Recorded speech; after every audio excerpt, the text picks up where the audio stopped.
Welcome to the TheDreadJournal. I am Ulrich Mossberg, and I shall be your guide through some of the most horrifying true stories sent to us. These stories are not urban legends, myths, or tall tales. They are true testimonials sent to us by those who feel they must hide their identities, either due to the question of their sanities or hiding from authorities, both real and from beyond. Despite this, they still want to be heard, and so we have given them a voice.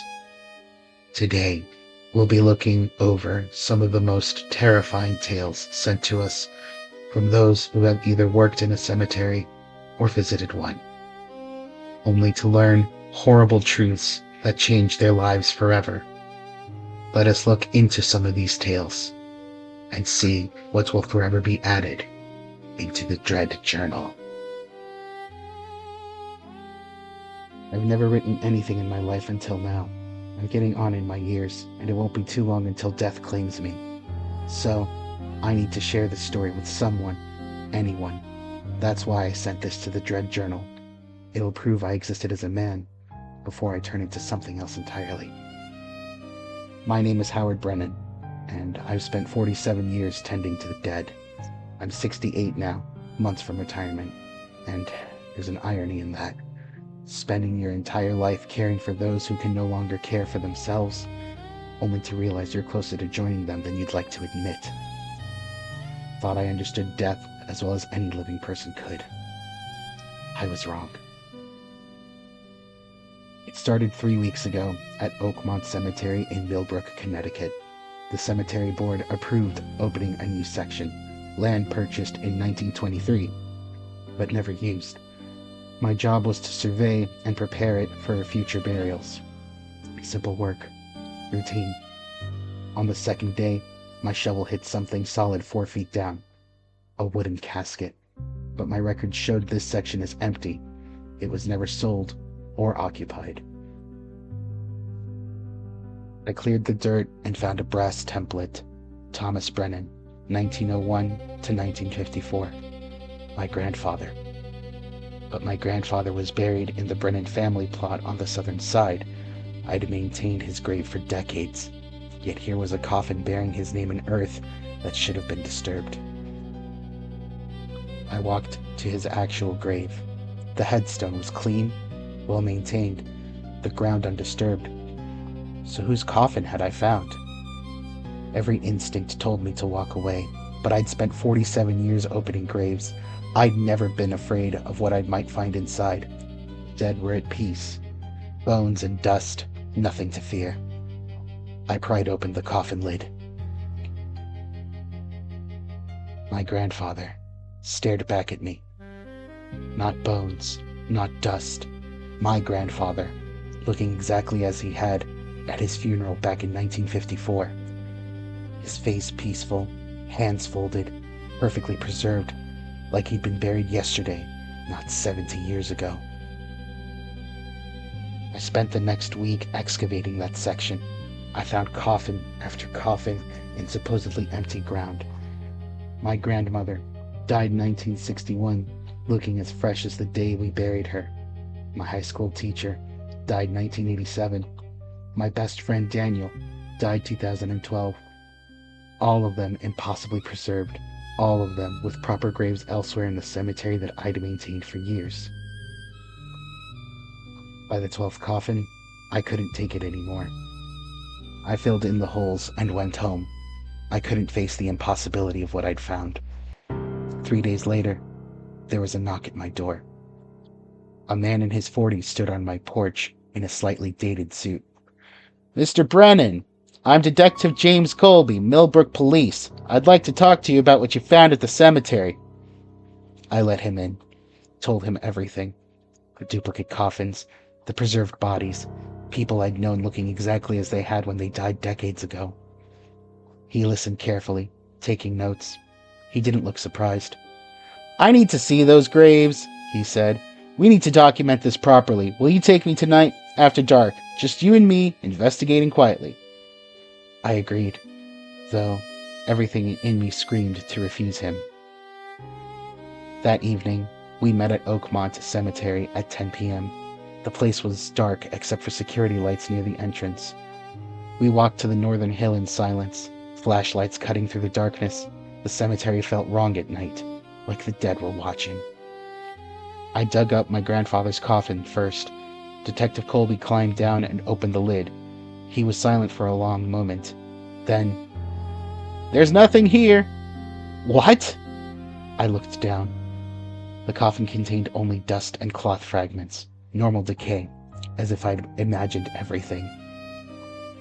We opened 4 more coffins. Each one only contained dust and bones, nothing preserved, nothing impossible. I don't understand. They were there. I saw them. "Did you?" Detective Colby asked, and something in his voice made me turn. Detective Colby? When did you join the Millbrook Police Department?" He smiled sadly. "I was a detective until February 14th, 2005. That's when I died." I aimed my flashlight at him. He didn't cast a proper shadow. His edges were blurred, like he wasn't quite solid. "The others are waiting for you," he said, walking toward me. "Thomas and Margaret, Daniel, your parents, they've been waiting for you to join them." He gestured to an open coffin. "Your place is ready. All you have to do is lie down." I ran, and from behind me, Detective Colby called out, "You can't run from us, Howard! We've always been here." As I fled through the cemetery, figures appeared between the graves, glowing faintly, horribly real. My grandfather, my grandmother, my parents, all of them looking exactly as they had in those impossible coffins. They reached their hands towards me, their voices calling out at the same time. "Join us, Howard. Rest with us. You've earned your peace." I was crying and terrified, barely able to see. My lungs burned, but I didn't stop until I reached my truck. I drove away like the devil himself was chasing me. In my rearview mirror, they stood at the cemetery gates, watching me go. I resigned the next morning. The cemetery board granted me full pension and hired someone out of town. I haven't been back since. But I still see them sometimes, in the corners of my vision, reflected in mirrors. My grandfather, my grandmother, Daniel. They never speak, just watch with patient, waiting eyes. I know there's a coffin on the northern hill with my name on it, waiting for me to fill it. I'm telling you this because I need someone to believe me. I'm not a demented old man. The dead in Millbrook don't rest. They wait between life and death in duplicate coffins, calling to the living. When I die, and it won't be long now, I'll join them. I spent 47 years believing I helped the dead rest peacefully. But the dead of Millbrook never rest. They never have. And they never will. The dead are patient. They have all the time in the world. And soon, I'll join them. My name is Sarah Chen, and I spent 26 years believing I knew who I was. I was adopted at 3 days old by loving parents who raised me in suburban California and never hid the fact that I wasn't biologically theirs. They encouraged me to try and find my birth family if I wanted. So when DNA testing became affordable, I thought it would be a simple journey of discovery, a chance to fill in the blanks, understand my medical history, and maybe connect with biological relatives. Instead, I discovered that some family histories are meant to stay buried. I ordered the DNA test in 2023. 6 weeks later, I received my results. 87% Eastern European, specifically Polish and Czech. But it was the family matches that caught my attention. A woman named Eleanor Kowalski, listed as a potential second or third cousin. I contacted her, and her response changed my life forever. "Sarah, I think you might be descended from the Kowalski line that settled in Ashwood, Pennsylvania in the 1890s. Your DNA markers match patterns I've been tracking for years, but I should warn you, the Kowalski family has a complicated past, and not all of it is pleasant. Over the next few weeks, Eleanor sent me genealogical charts tracing my family back 5 generations to Magdalena Kowalski, who had emigrated from Poland in 1894. But Eleanor's research came with a warning. There are inconsistencies in the records I've never been able to explain. Death dates that didn't match. Family members appearing in census records decades after they supposedly died. Strange notations in church burial registries. She sent me scanned documents showing exactly what she was talking about. Magdalena's birth certificate showed that she had died in 1924, but a church record from 1947 listed her as a witness at a baptism. Magdalena Kowalski, age 76. That decision led me to Ashwood, Pennsylvania. My first stop was to the cemetery where, according to Eleanor's research, several generations of Kowalskis were buried. I found the Kowalski family plot easily. It was a cluster of weathered headstones. The largest monument marked Magdalena's grave, and when I saw the inscription, my skin went cold. Magdalena Kowalski, 1871 to 1924. Beloved mother and grandmother, 1871 to 1963. 2 death dates, carved into the same stone. The second had been added later, decades after the first. I checked the other graves. Several showed the same pattern. Original death dates with second dates added years later. Katarzyna Kowalski showed 1897 to 1942 and 1897 to 1978. Her daughter Anna showed 1960 to 1961 and 1920 to 2004. Someone had carefully updated these markers with new death dates that extended these women's lives by decades. That evening, I found an old phone book listing in my hotel. Helena Kowalski, 412 Birch Street. According to Eleanor's charts, she was Magdalena's granddaughter, which would make her my grandmother. She was born in 1943, so she would be around 80 years old. The next morning, I drove to 412 Birch Street. An elderly woman with silver hair answered, wearing a simple dress that looked like it belonged to another era. Miss Kowalski? I'm Sarah Chen. I was adopted, and a DNA test traced my ancestry back to the Kowalski family. I think you might be my grandmother. Her expression changed instantly, not to joy, but to recognition mixed with deep sadness. Tears formed in her eyes. Oh no. Not another one. Not so soon.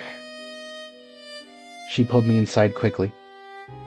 Before we go any further, I need to know, have you seen the graves? The dual dates? I nodded at her. Yes, that's why I'm here. I thought maybe you could explain. Helena closed her eyes, a tear rolling down her cheek. The curse found you. It always finds the daughters. Helena pulled out a leather-bound diary. This contains Magdalena's writings, translated from Polish. She opened up to a specific page and read aloud. I have made the choice that will preserve our bloodline beyond death. One daughter in every generation will become an echo, neither fully alive nor fully dead, but suspended between worlds. They will carry 2 souls, their own and the soul of their ancestor, bound together in one body. Helena then looked up at me, the tears trickling down her eyes. That's why the grave markers have 2 dates. The first is when the woman's original body died. The second is when the echo finally faded, when the binding between the 2 souls was broken. That's impossible. You're talking about people with 2 souls, existing like they were half dead. It doesn't have to make sense. It just is. And Sarah, you are the next echo. The DNA test awakened the curse. The moment our blood is tested, the moment we seek our bloodline, the fracture begins. What? But what's going to happen to me? Your soul is already splitting, making room for your ancestor's spirit, Kataritsnia, to inhabit your body alongside your own consciousness. Soon, you'll experience memories that aren't yours, speak languages you've never learned. This sounded ridiculous. I looked up at her and I demanded to know, how do I stop it? Helena shook her head slowly, and my heart sank. No one has ever found a way. Magdalena made certain of that. The ritual is self-perpetuating. You can't break it. You can only endure it. I've been fighting for 56 years. I died in 1967. I was 24. There was an accident. I drowned. They buried me. I had a funeral. But 3 days later, I woke up. I've been an echo for over half a century.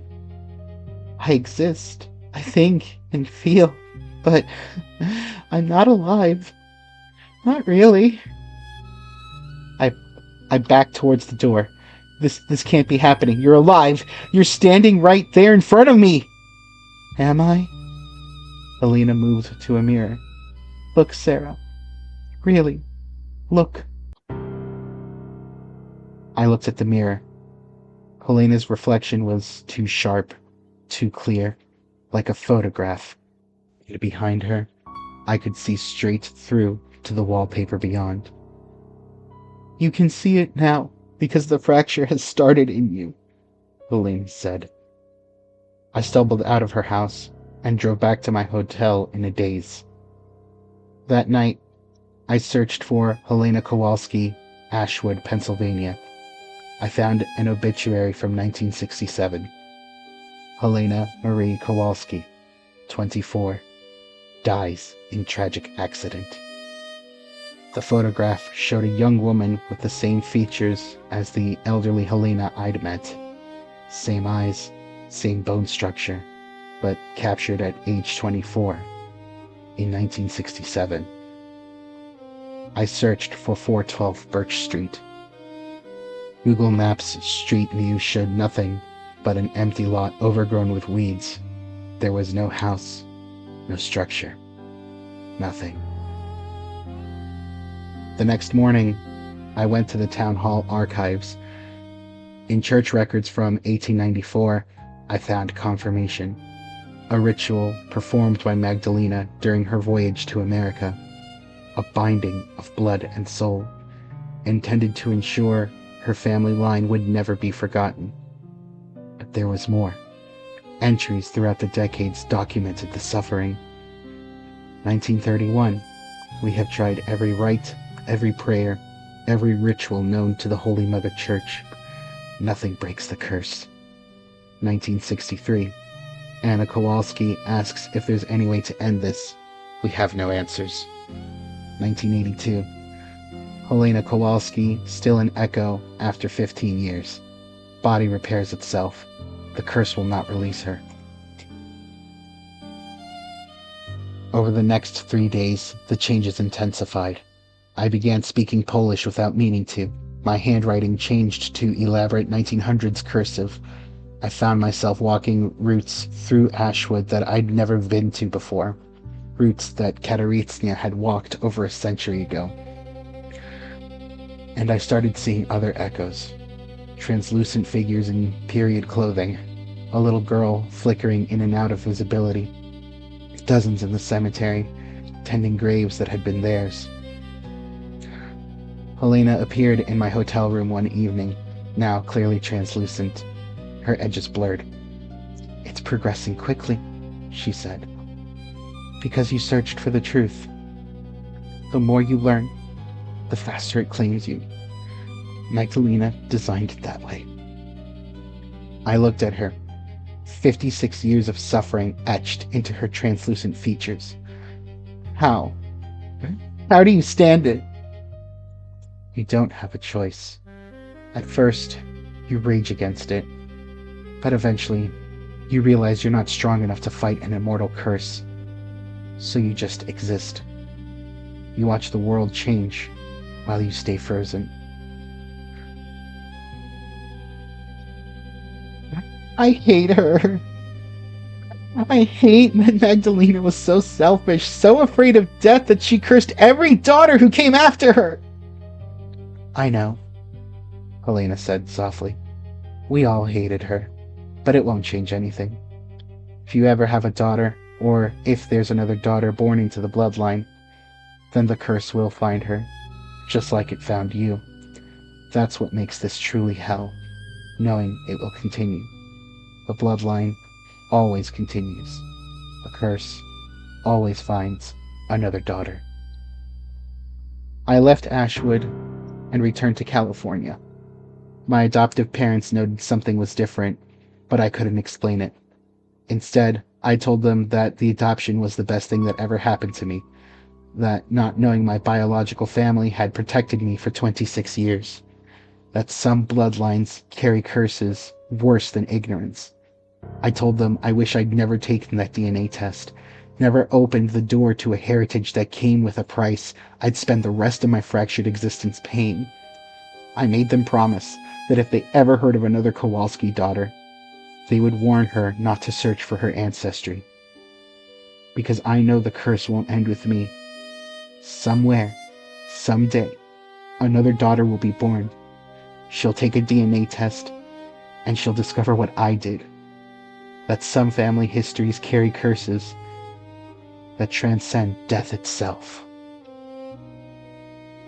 My name is Nathan Webb, and I've been working with stone since I was old enough to hold a chisel.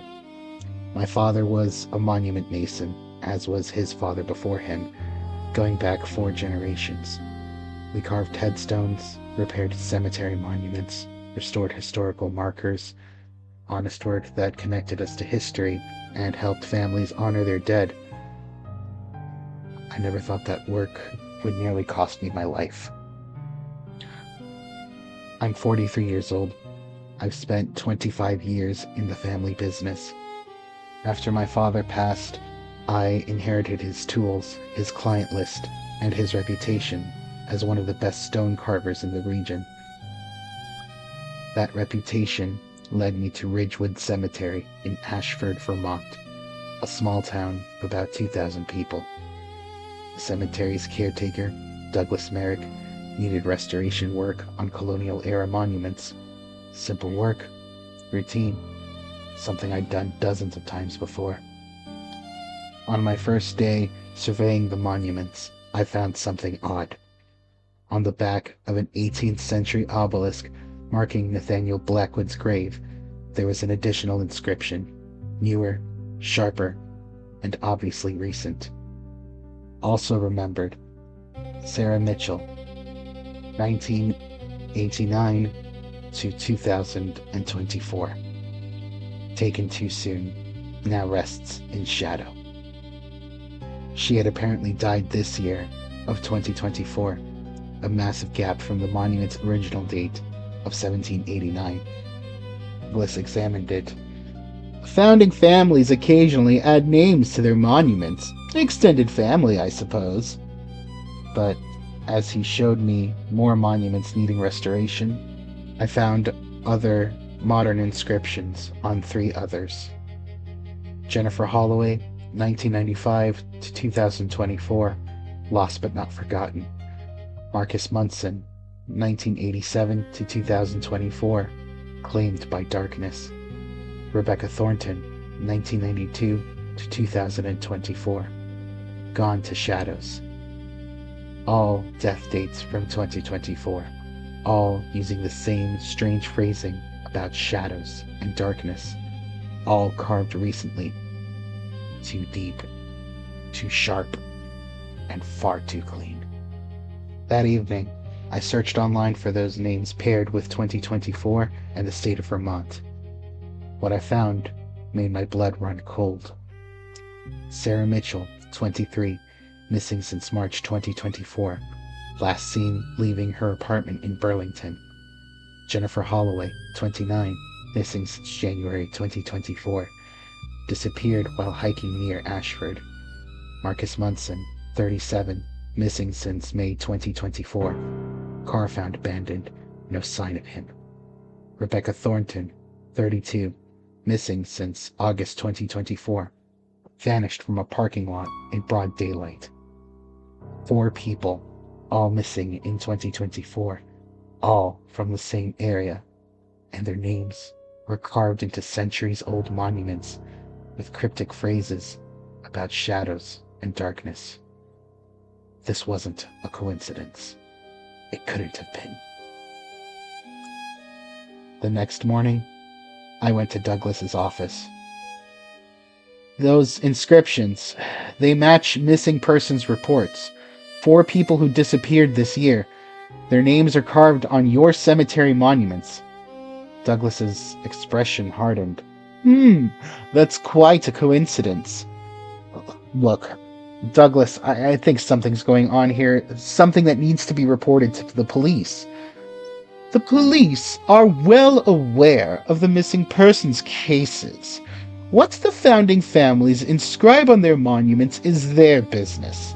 Now, if you'd like to keep this job, focus on the work you were hired to do. If not, I can find someone else. His dismissive attitude only made me even more suspicious. I waited until midnight before returning to Ridgewood Cemetery. I brought a flashlight, a crowbar, and a camera. The office door was old. The crowbar made short work of it. Inside, I searched through filing cabinets and documents. At first, I only found ordinary cemetery business files. But then, in the bottom drawer, I found a leather-bound ledger that didn't match the others. I opened it, and my hands, they started shaking. The ledger contained the names, dates, and locations. The names that matched the missing persons. Sarah Mitchell, Jennifer Holloway, Marcus Munson, Rebecca Thornton, along with dozens of others going back years. Each entry included a date of acquisition, a location where they were taken, and a date of offering. References to something called The Gathering, and notations about shadow that dwells below appeared over and over. The back of the ledger was a list. Members of The Gathering, over 50 names, many with Ashford addresses. Douglas Merrick was on the list. So was the owner of the general store, a teacher, the mayor. This wasn't just a few people. This was an organized cult that had been operating for years, kidnapping people and offering them to something. I started photographing every page with my phone. Then I heard voices outside. It's all right in the office. Someone's inside.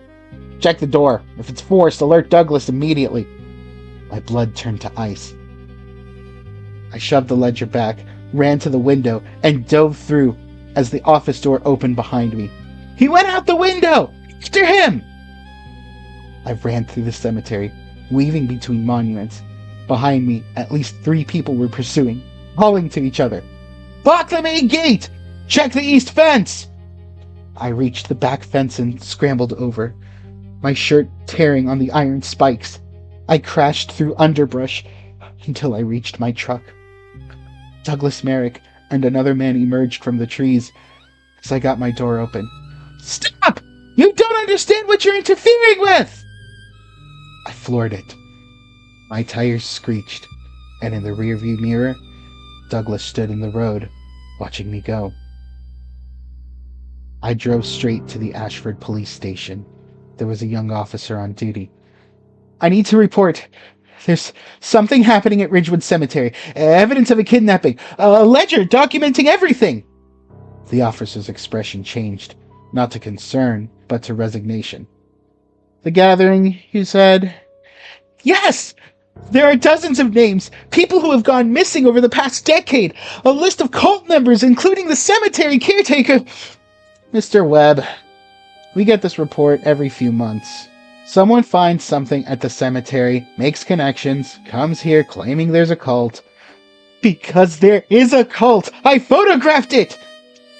"We've investigated every report. We've searched the cemetery multiple times. There's nothing there. Nothing we haven't already looked into." You're one of them. You're a part of the gathering."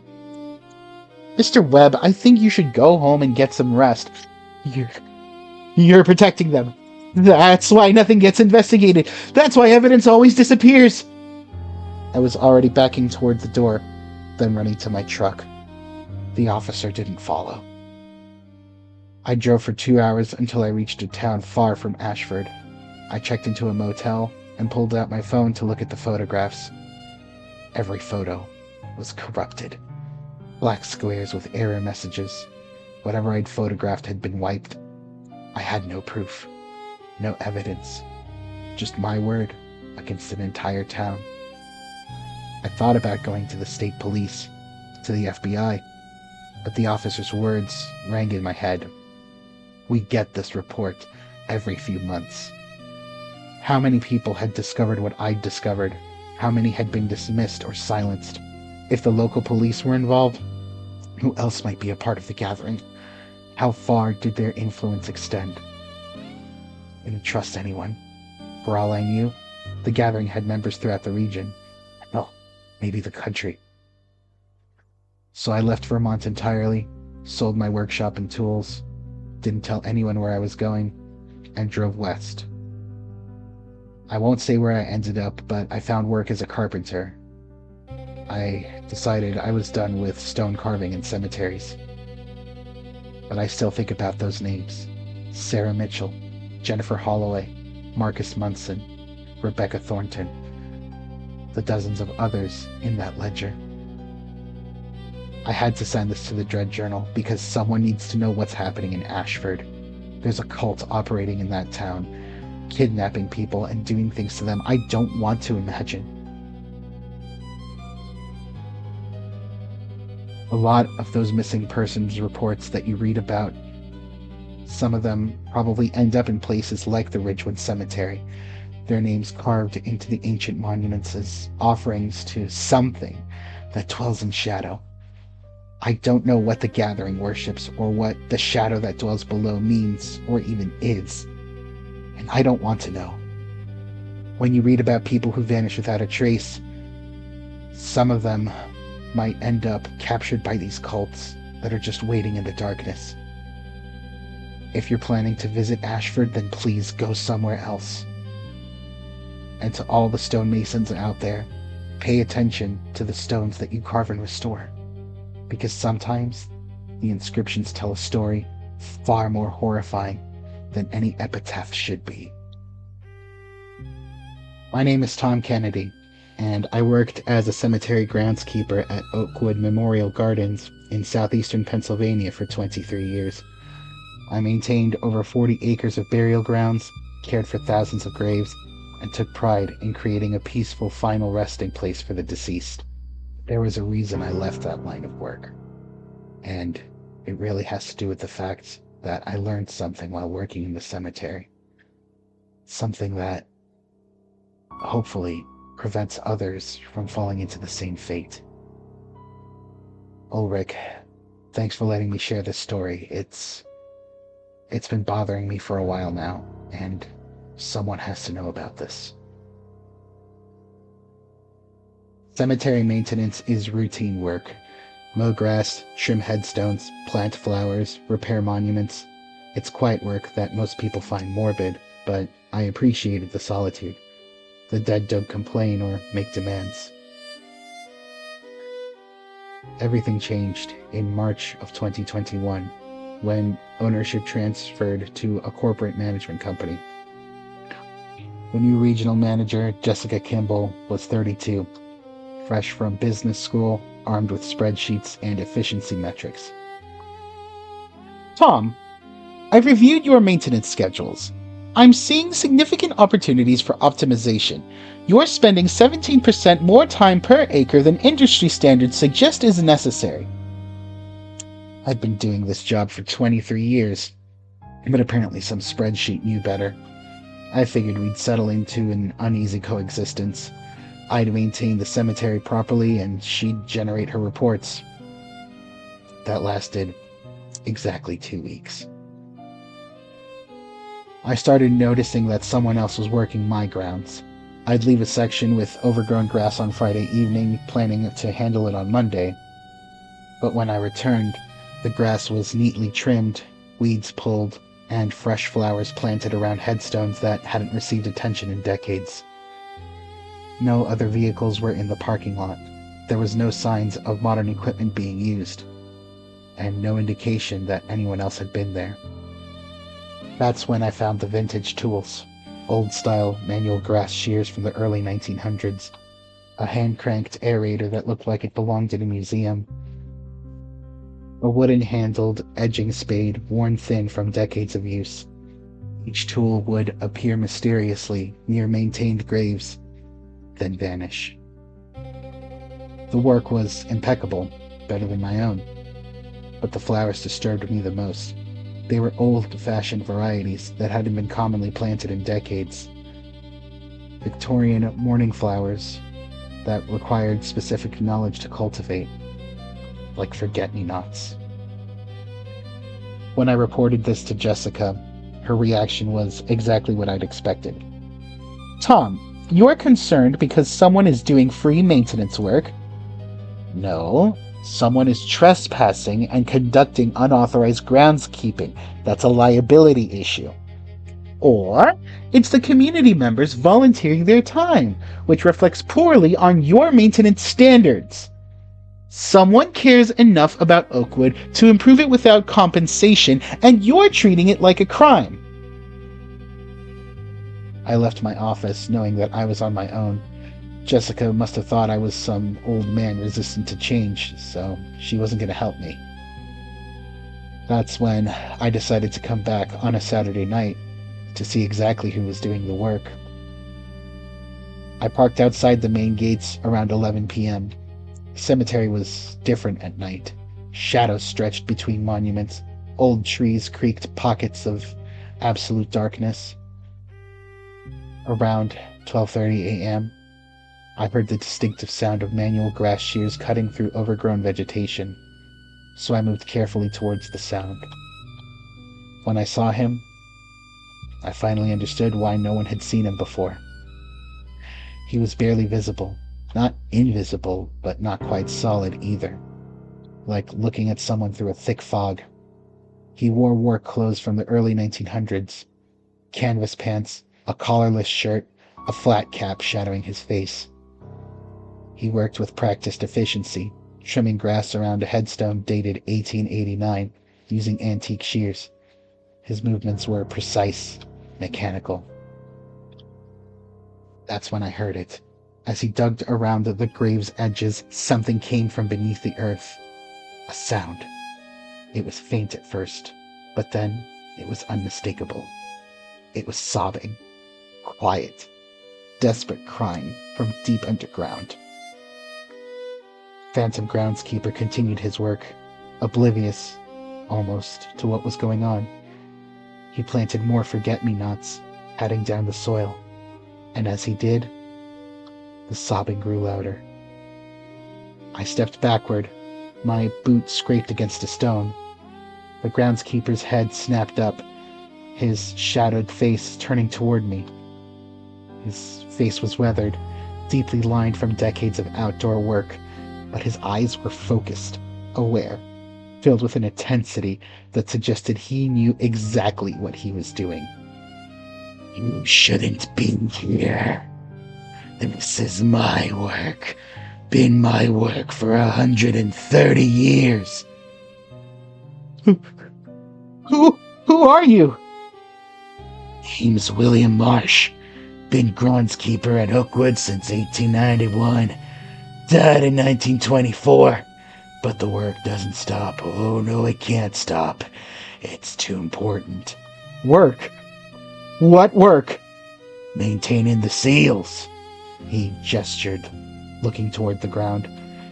You try to leave, you see. Try to rise up and walk again. Can't let that happen. Have to keep them down. Keep them sealed proper. Sobbing intensified, joined by other sounds, scraping, scratching, as if something was trying to claw its way up through 6 feet of earth. The dead. They don't rest like people think. They're aware down there, trapped in their bodies, desperate to get out. The flowers, the fresh earth, it's not decoration, it's containment. Every grave I maintain, I'm strengthening the barrier that keeps them buried. I looked at the other graves he'd worked on. From each one, I could hear the same sounds. Crying, scratching, muffled screaming from beneath the earth. You're keeping them trapped. All of them. Conscious and aware. Keeping them where they belong. You think death is peaceful? Oh, no, it's not, Sonny. It's awareness without end. They beg to be let out, oh, but if they rise, they'd be worse than what you're imagining. The sounds were everywhere now.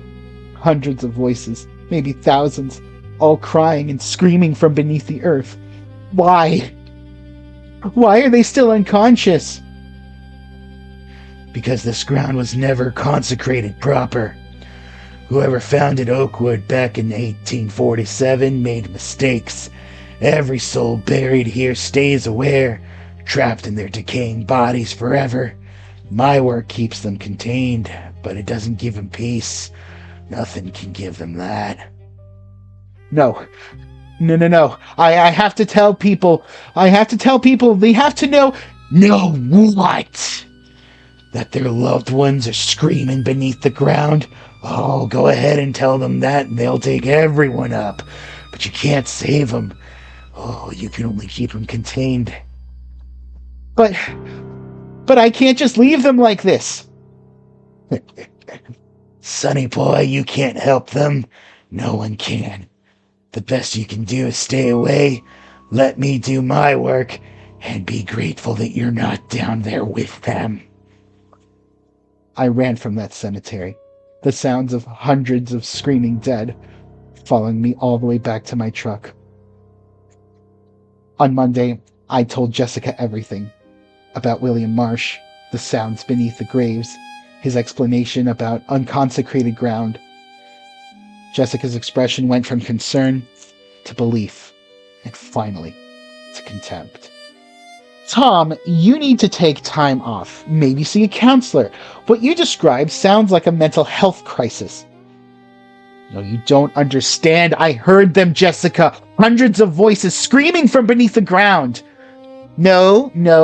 You heard wind or animals or your own imagination. You're 57. You've been doing the same jobs for over 20 years, and now you're seeing ghosts. Look, you need professional help. Jessica, you don't get it. I'm telling you the truth.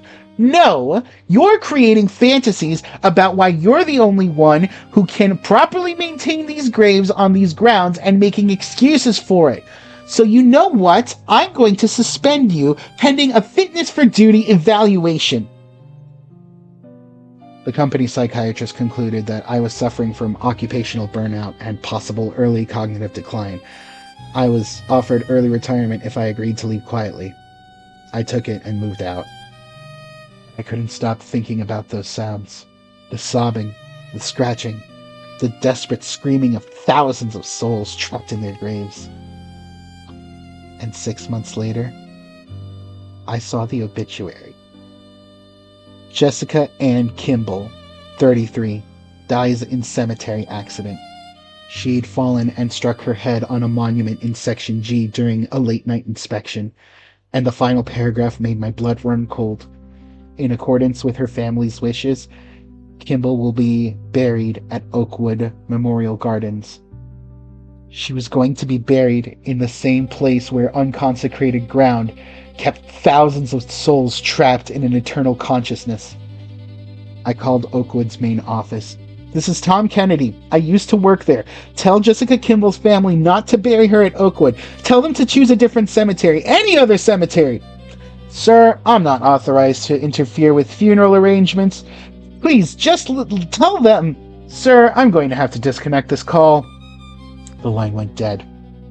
Jessica was buried at Oakwood 3 days later, in Section G. I wonder if William Marsh was there, watching, knowing that he had a new soul to maintain. I wonder if Jessica is conscious now, trying to scream through 6 feet of earth while a phantom groundskeeper plants forgets-me-nots above her grave. On quiet nights, I can still hear them. The sobbing, the scratching, desperate screaming of thousands of souls trapped at Oakwood Memorial Gardens.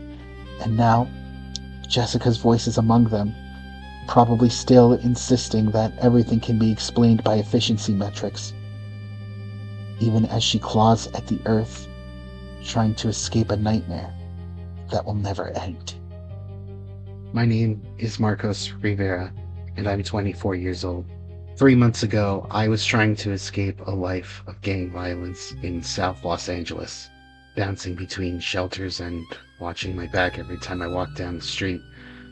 I'd made mistakes, been part of things I'm not proud of, and I was desperately looking for a way out before I ended up dead or in prison. Then, my uncle died, and everything changed. I never knew my uncle Raymond well. He lived alone in rural Oregon, working as the caretaker of Pinewood Rest Cemetery, a small burial ground about 2 hours outside Portland. We'd met maybe 3 times in my life, always awkward family gatherings where he'd sit in the corner nursing a drink and avoiding conversation. When his lawyer contacted me to say that my uncle had left me the caretaker position and the small residence on the cemetery grounds, I thought it was a miracle. A legitimate job, a place to live, a chance to start over from the life I was trying to escape.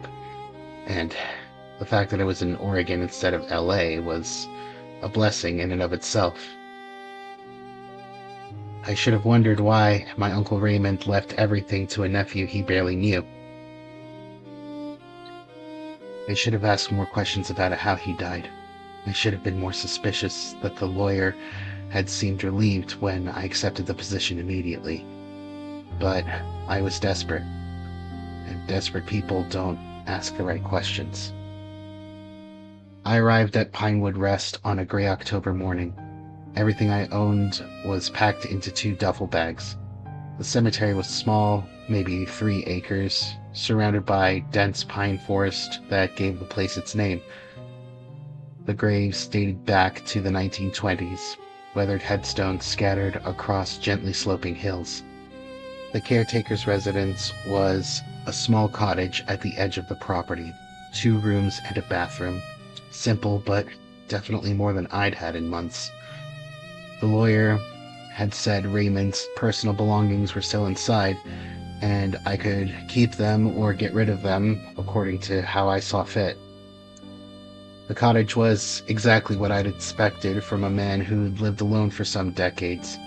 Sparse furniture, everything functional but worn, a small kitchen with dishes still in the drainer, a bedroom with a narrow bed and a dresser. Books about cemetery maintenance and local history lined the makeshift shelves. But it was the journals that caught my attention. There were dozens of them, leather-bound notebooks stacked on a desk in the corner, each one labeled with dates spanning over 30 years. Raymond had been documenting his work at Pinewood since he'd taken the caretaker position back in 1989. Didn't have much to do during my time off. There was no real internet connection out here, and that was probably for the best. I didn't want anyone tracking me. So, to spend time when I was done working, I was reading through his journals, trying to understand the man who'd left me this unexpected opportunity. The early entries were pretty simple: maintenance schedules, burial records, notes about families who visited regularly. Uncle Raymond's handwriting was precise, almost mechanical, recording every detail of his daily routine. I guess it was something that kept him sane. At least I wish it did. But as the years progressed, the entries became stranger. References to movements at night, sounds from the older sections, patterns in the way the graves settle. There was nothing explicit, just an underlying unease that grew more pronounced with each passing year. The final journal was labeled 2023 to 2024. According to the lawyer, Raymond had died on August 15th in 2024. He had a heart attack, and he was found in the cottage by a delivery driver who'd noticed the mail piling up. I opened the journal expecting it to end around mid-August. Instead, the last entry was dated October 28th, 2024. 2 days before I'd arrived. The entry read, "New caretaker arrives tomorrow. Young man, doesn't know what he's accepting. They never do. The cemetery chooses who stays, and it's chosen him. I tried to warn the lawyer, but he wouldn't listen. No one ever listens until it's too late." I stared at the entry for a long time. My first thought was that it was some kind of joke. Maybe the lawyer had written it as a prank, or Uncle Raymond had predicted his death and written in advance. But the handwriting was unmistakably the same as all the previous entries, the precise mechanical script that documented 30 years of cemetery work. I told myself it was nothing, a coincidence. Maybe Uncle Raymond had been confused near the end, gotten the dates wrong.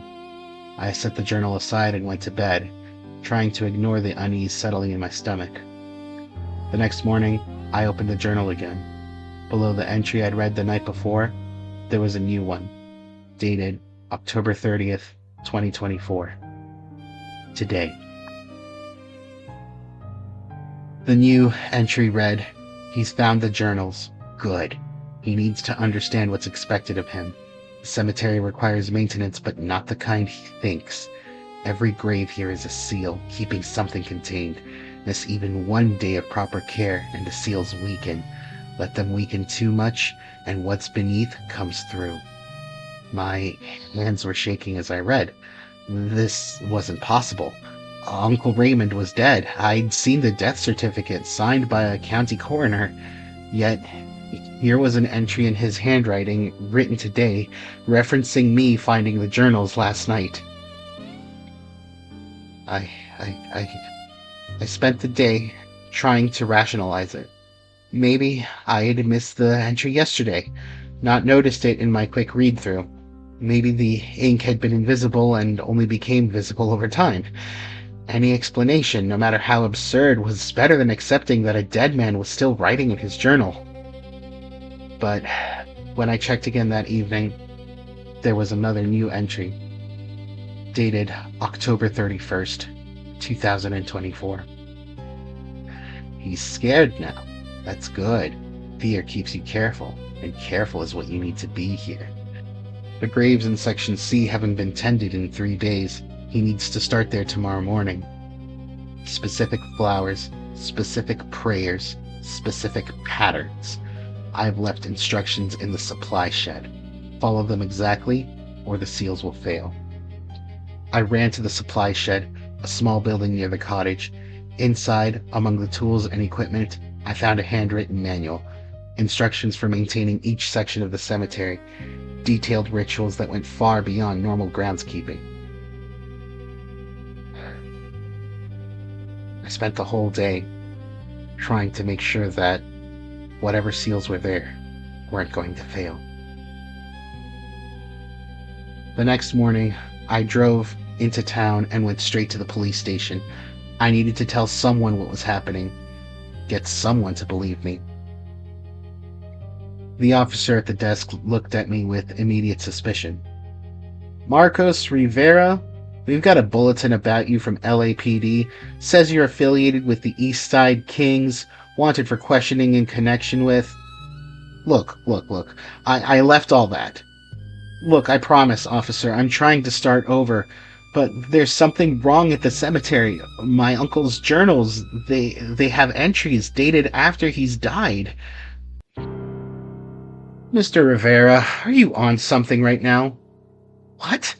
No, I'm telling you the truth. There are journal entries appearing, describing things that are happening. Let me make something clear.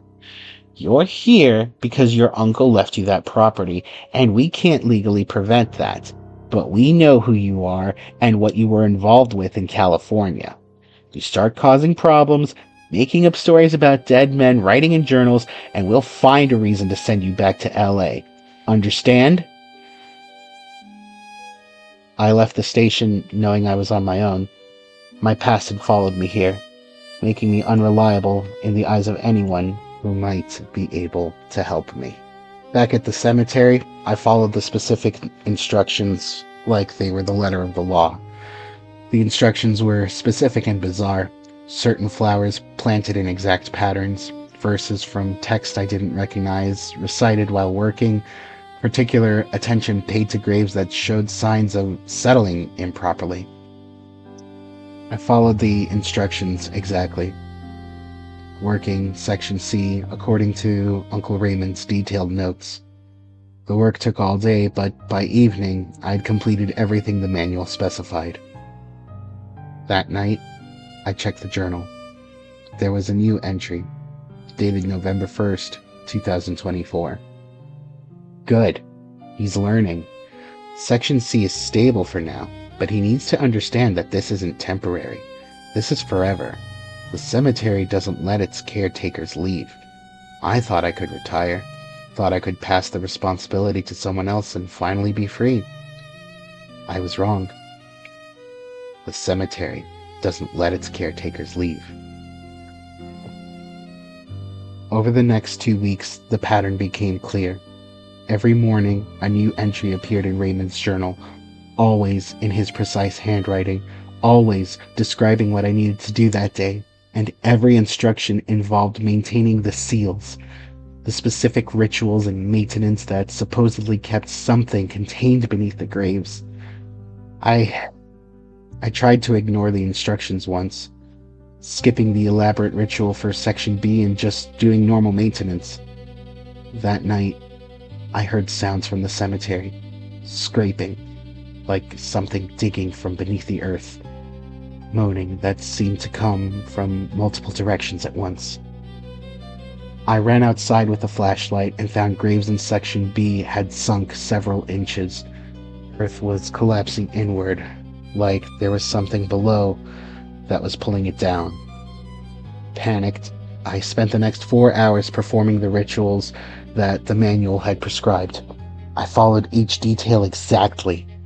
By morning, the graves had returned to normal, and the journal had a new entry. He's learning that the instructions aren't suggestions. Every caretaker learns this lesson, some faster than others. Raymond learned it back in 1989 when he tried to leave after his first week. The cemetery brought him back. It always brings them back. This morning, November 15th, 2024, I opened the journal and found an entry that made my heart stop. It was dated November 22nd, 2024, a week from now. Marcos Rivera's last day. He tried, I'll give him that. Lasted longer than some caretakers, but he made the same mistake his Uncle Raymond made, the same mistake they all make. He thought he could leave. The cemetery chose him, and the cemetery keeps what it chooses. Found in Section F near the 1934 graves. Cause of death? Heart failure. But we both know it really happened. The seals broke, and what's beneath finally came through. Should have been more careful with maintenance, Marcos. Should have followed every instruction exactly. Below that, in the same mechanical handwriting, was a single line that made me feel like ice water had been poured down my spine. You can't run, Marcos. Your uncle couldn't. You can't either. I'm writing this from a motel 300 miles from Pinewood Rest. I left the cemetery the same night I read that entry, packed my 2 duffel bags, and ran without looking back. But I'm starting to think the journal was right. I can't run from this. The phrase is everywhere now. You can't run. I see it in receipts at gas stations, printed in the serial numbers, in license plates on the highway. The letters arranged to spell CAN-T-RUN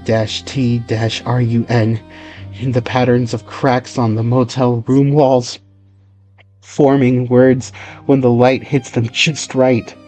Last night, I found a newspaper in my motel room. Someone had circled random letters in the headlines. When I read the circled letters, they spelled, "You can't run, Marcos." I'm sending this to the Dread Journal because I don't know where else to turn. The police won't help me. My past makes me unreliable. I can't go back to LA. The life I was running from is worse than what I'm running toward. And I can't go back to Pinewood Rest, where a journal written by my dead uncle says I'll die in 3 days.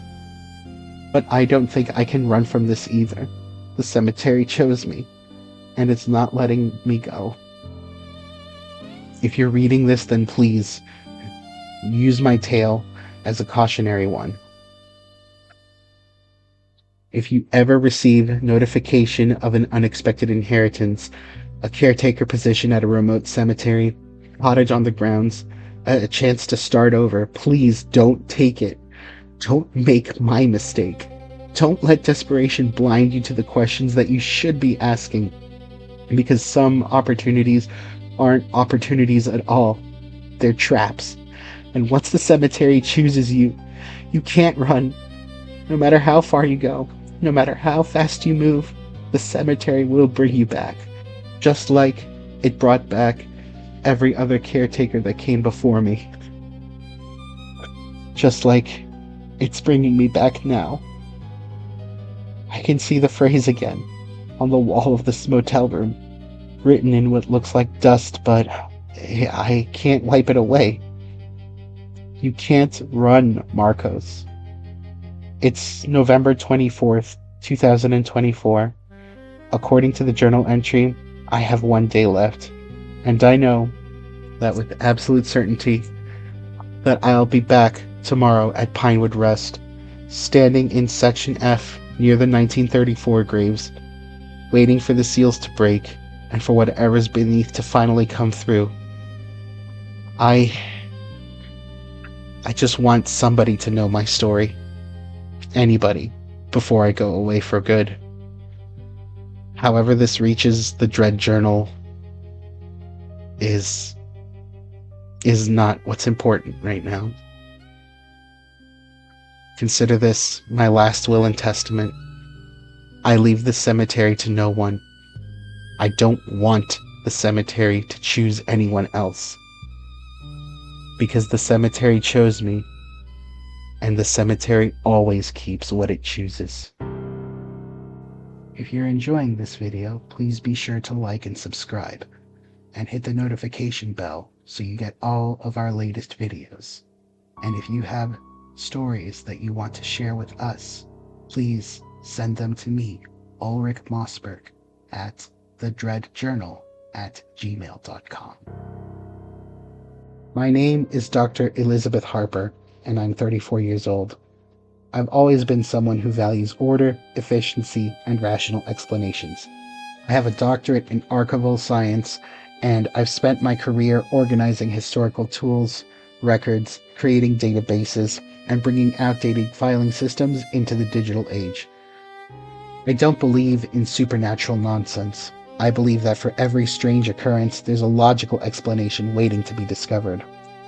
That's why I took the job at Graymoor Cemetery in Western Massachusetts, digitizing their genealogical records dating back to 1843. The previous clerk had been admitted to Meadowbrook Psychiatric Hospital after suffering what the cemetery board had called a complete mental breakdown. According to the board, he'd become obsessed with the records. He claimed that they were alive and that messing with them was inviting some kind of curse. He'd stopped coming to work, started making frantic phone calls about names appearing in documents, and finally had to be institutionalized when he tried to burn the record archives. The cemetery board assured me that the previous clerk had pre-existing mental health issues, that the job had simply been too stressful for him. They needed someone stable, rational, and efficient to complete the digitization project. I was all three, and I didn't believe in curses. Though I wish I did. The records were stored in the basement archives of Greymoor's administration building, leather-bound volumes containing burial certificates, plot assignments, and maintenance logs spanning over 180 years. My job was to scan each document, create a searchable digital database, and preserve the originals in climate-controlled storage. The work was tedious but satisfying. I liked the precision of it, the way that chaotic historical records could be transformed into organized, accessible information. Then, in my second week, I found the inconsistencies. A burial certificate from 1887, recording the death of a man named Thomas Whitfield, signed by funeral director Arthur Pemberton. Standard documentation. But Arthur Pemberton's own death certificate, dated 1889, was also in the records, and his burial certificate was signed by funeral director Arthur Pemberton. He'd signed off on his own death, 2 years after the first signature. I checked the signatures carefully. They were identical. Same handwriting, same flourish on the capital letters, same precise formation of each character. These weren't forgeries or mistakes. The same person had signed both documents. But that was impossible. Arthur Pemberton couldn't have signed his own burial certificate in 1889 if he was already dead. The only way he could is if he had signed it before he died, but that made no sense. Or someone had forged his signature, which was oddly specific and pointless for a document from over a century ago. I found more examples as I continued digitizing. Funeral directors signing death certificates dated after their own recorded deaths, sometimes months later, sometimes years. Always the same handwriting, always the same signature, as if the deceased directors had continued their work beyond the grave. Interesting historical anomaly, I noted in my digitization log. Likely administrative errors or record-keeping confusion common in 19th century documentation. I didn't think about it again until the next morning. When I arrived in my office that day, I found new signatures in documents I'd scanned. A burial certificate for Michael Brennan, dated November 20th, 2024, last Friday, signed by funeral director Thomas Whitfield, whose own death certificate showed that he died in 1887. The signature was fresh, not faded like the other historical entries, but dark black ink that looked like it had been written yesterday. I checked my digital scans from Friday. The signature hadn't been there when I'd photographed the document. The entry for Michael Brennan had existed. He was the cemetery's groundskeeper, recently deceased from a heart attack, but the funeral director's signature line had been blank. Now it was filled in with handwriting from 137 years ago. I found 4 more recent burial certificates with recent fresh signatures from long-dead funeral directors. All of them were dated within the past month. All of them were signed with ink that looked impossibly new. The next morning, I found signatures on burial certificates that hadn't been filled out yet. Certificate of interment. Name Patricia Donnelly. Date of death November 28th, 2024. Signed Arthur Pemberton, funeral director. Patricia Donnelly was the cemetery's administrative assistant. I'd seen her an hour ago in the break room, very much alive, complaining about the fact that her daughter was getting married soon and that the expenses were piling up. According to their certificate, she would die in 3 days. There were 5 others, all cemetery employees, all with death dates in the near future, all signed by funeral directors who'd been dead for over a century. "This is a prank," I said aloud, my voice echoing in the empty archive room. Someone is messing with the records. I called Raymond Chen, the cemetery's night security guard, and asked him to review the previous night's footage. Raymond pulled up the security system. Well, your office door was locked all night, see? No one entered. The system logs every time that door opens. There is a digital record to prevent tampering with sensitive documents. Same with the treasurer's office and the archivist's storage room. Well, then someone accessed the documents before they were locked away. Dr. Harper, I watched you lock them in the cabinet at 5 p.m. No one touched them until you unlocked the cabinet this morning. The cameras show the archive room door was closed all night. There was no tampering. Back in my office, I examined the certificates with fresh signatures. The ink looked standard, nothing unusual about its composition, but the timing was wrong. These signatures appeared overnight in locked documents.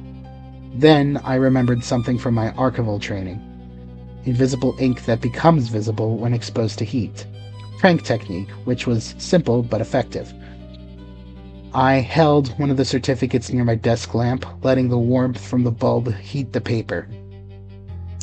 New text appeared in the cause of death field, text that hadn't been visible before.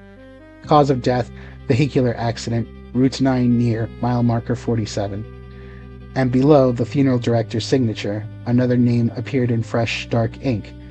Kenneth Delacroix. Kenneth was the cemetery's treasurer, office 2 doors down from mine. I'd spoken to him this morning about budget allocations.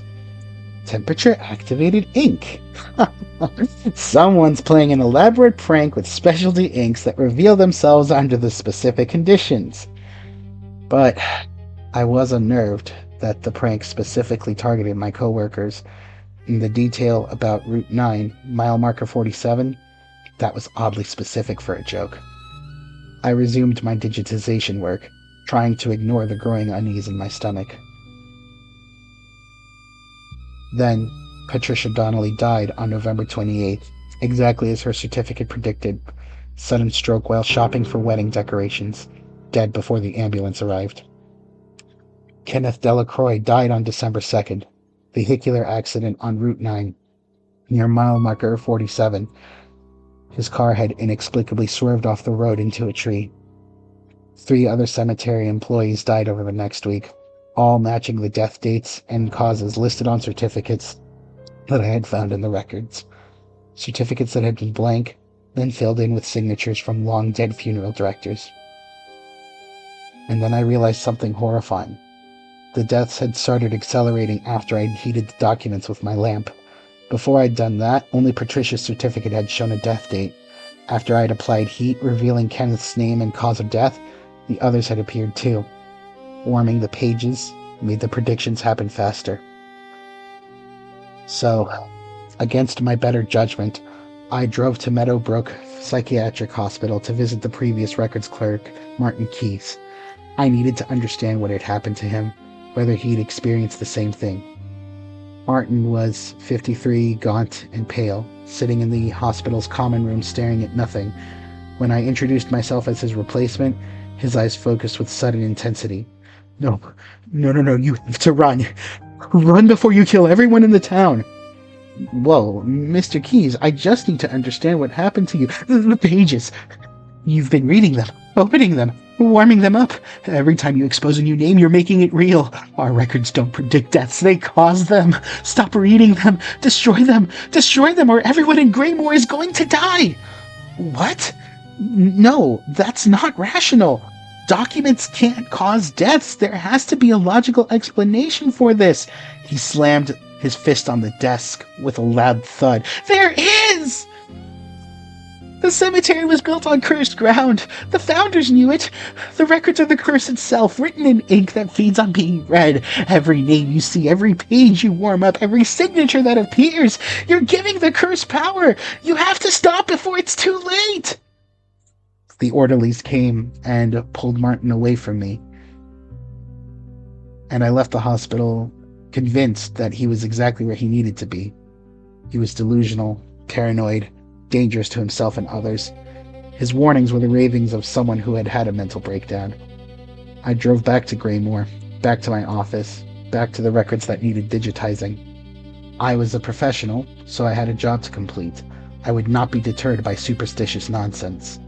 When I arrived at my office, there was a message on my desk. Martin Keyes had died that morning at Meadowbrook Hospital. He had taken the wrong medication administered by a confused nurse. He had a fatal reaction, and he was dead within minutes. I pulled out the records with trembling hands. Martin's burial certificate was there, dated today, signed by Arthur Pemberton in fresh, dark ink. And below it, new text was appearing, letters forming slowly as if they were being written by an invisible hand. Elizabeth Marie Harper.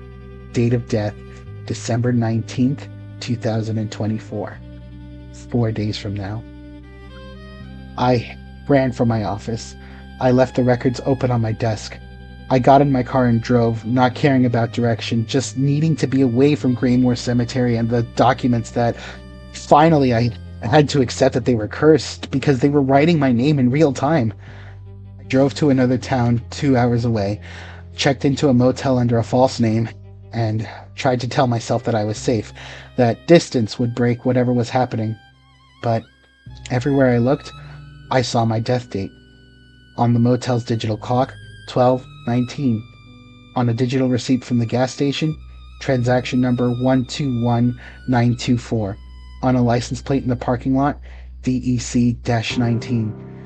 And then I saw a map on the motel wall, whose tourist maps were showing local attractions.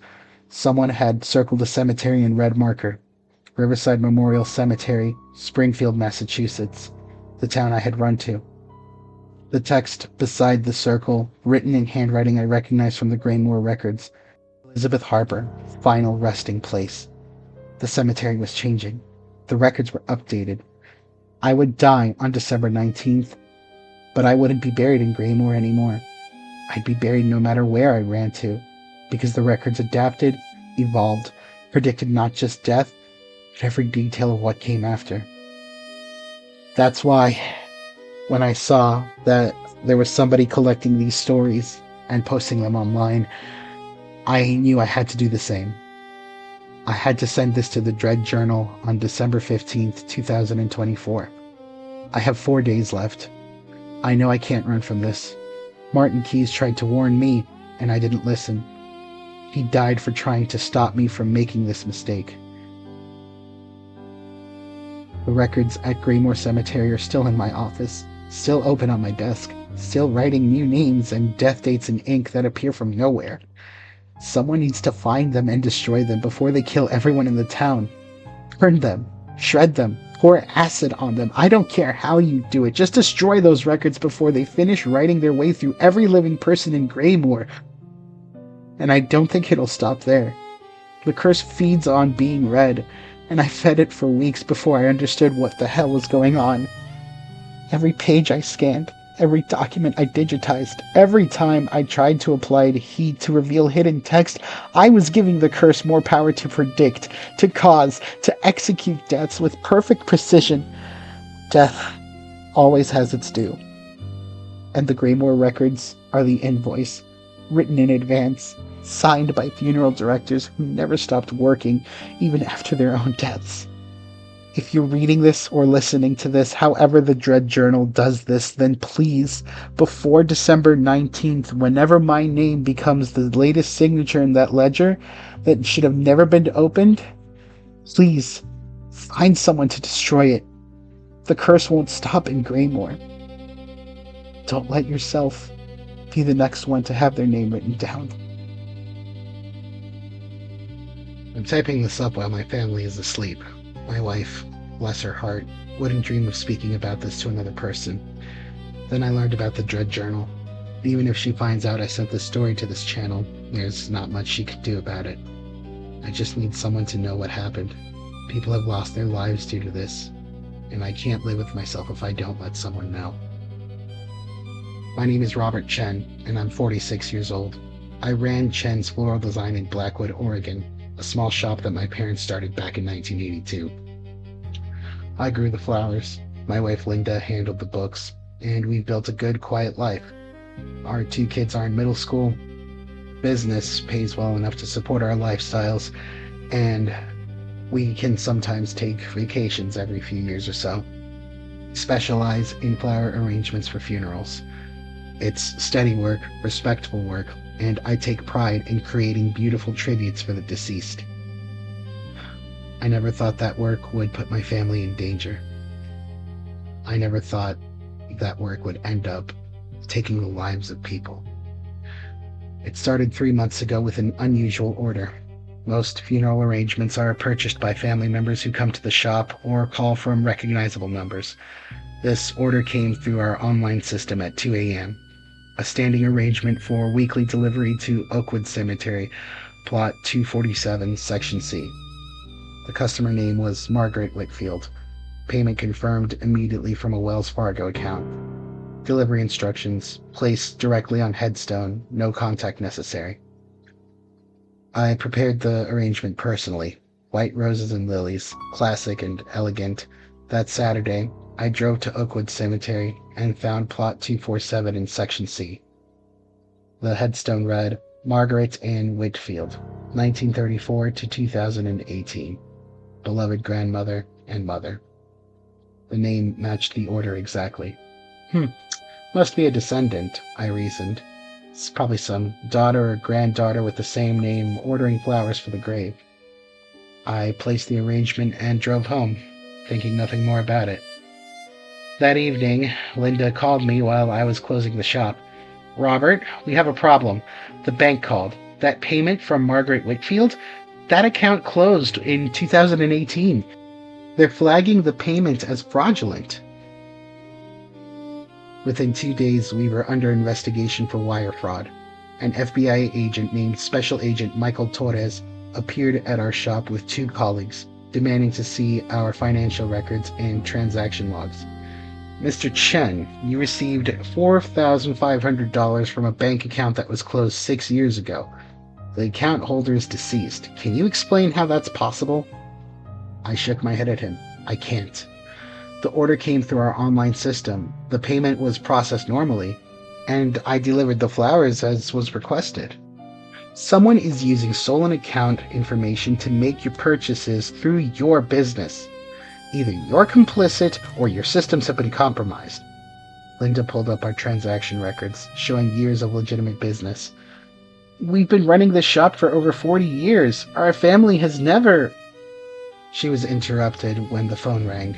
I answered it out of habit. A woman's voice, faint and distant like a bad connection. Chen's Floral Design. I'd like to place an order for delivery to Oakwood Cemetery, plot 189, section D, weekly arrangement, white carnations. I wrote down the details automatically.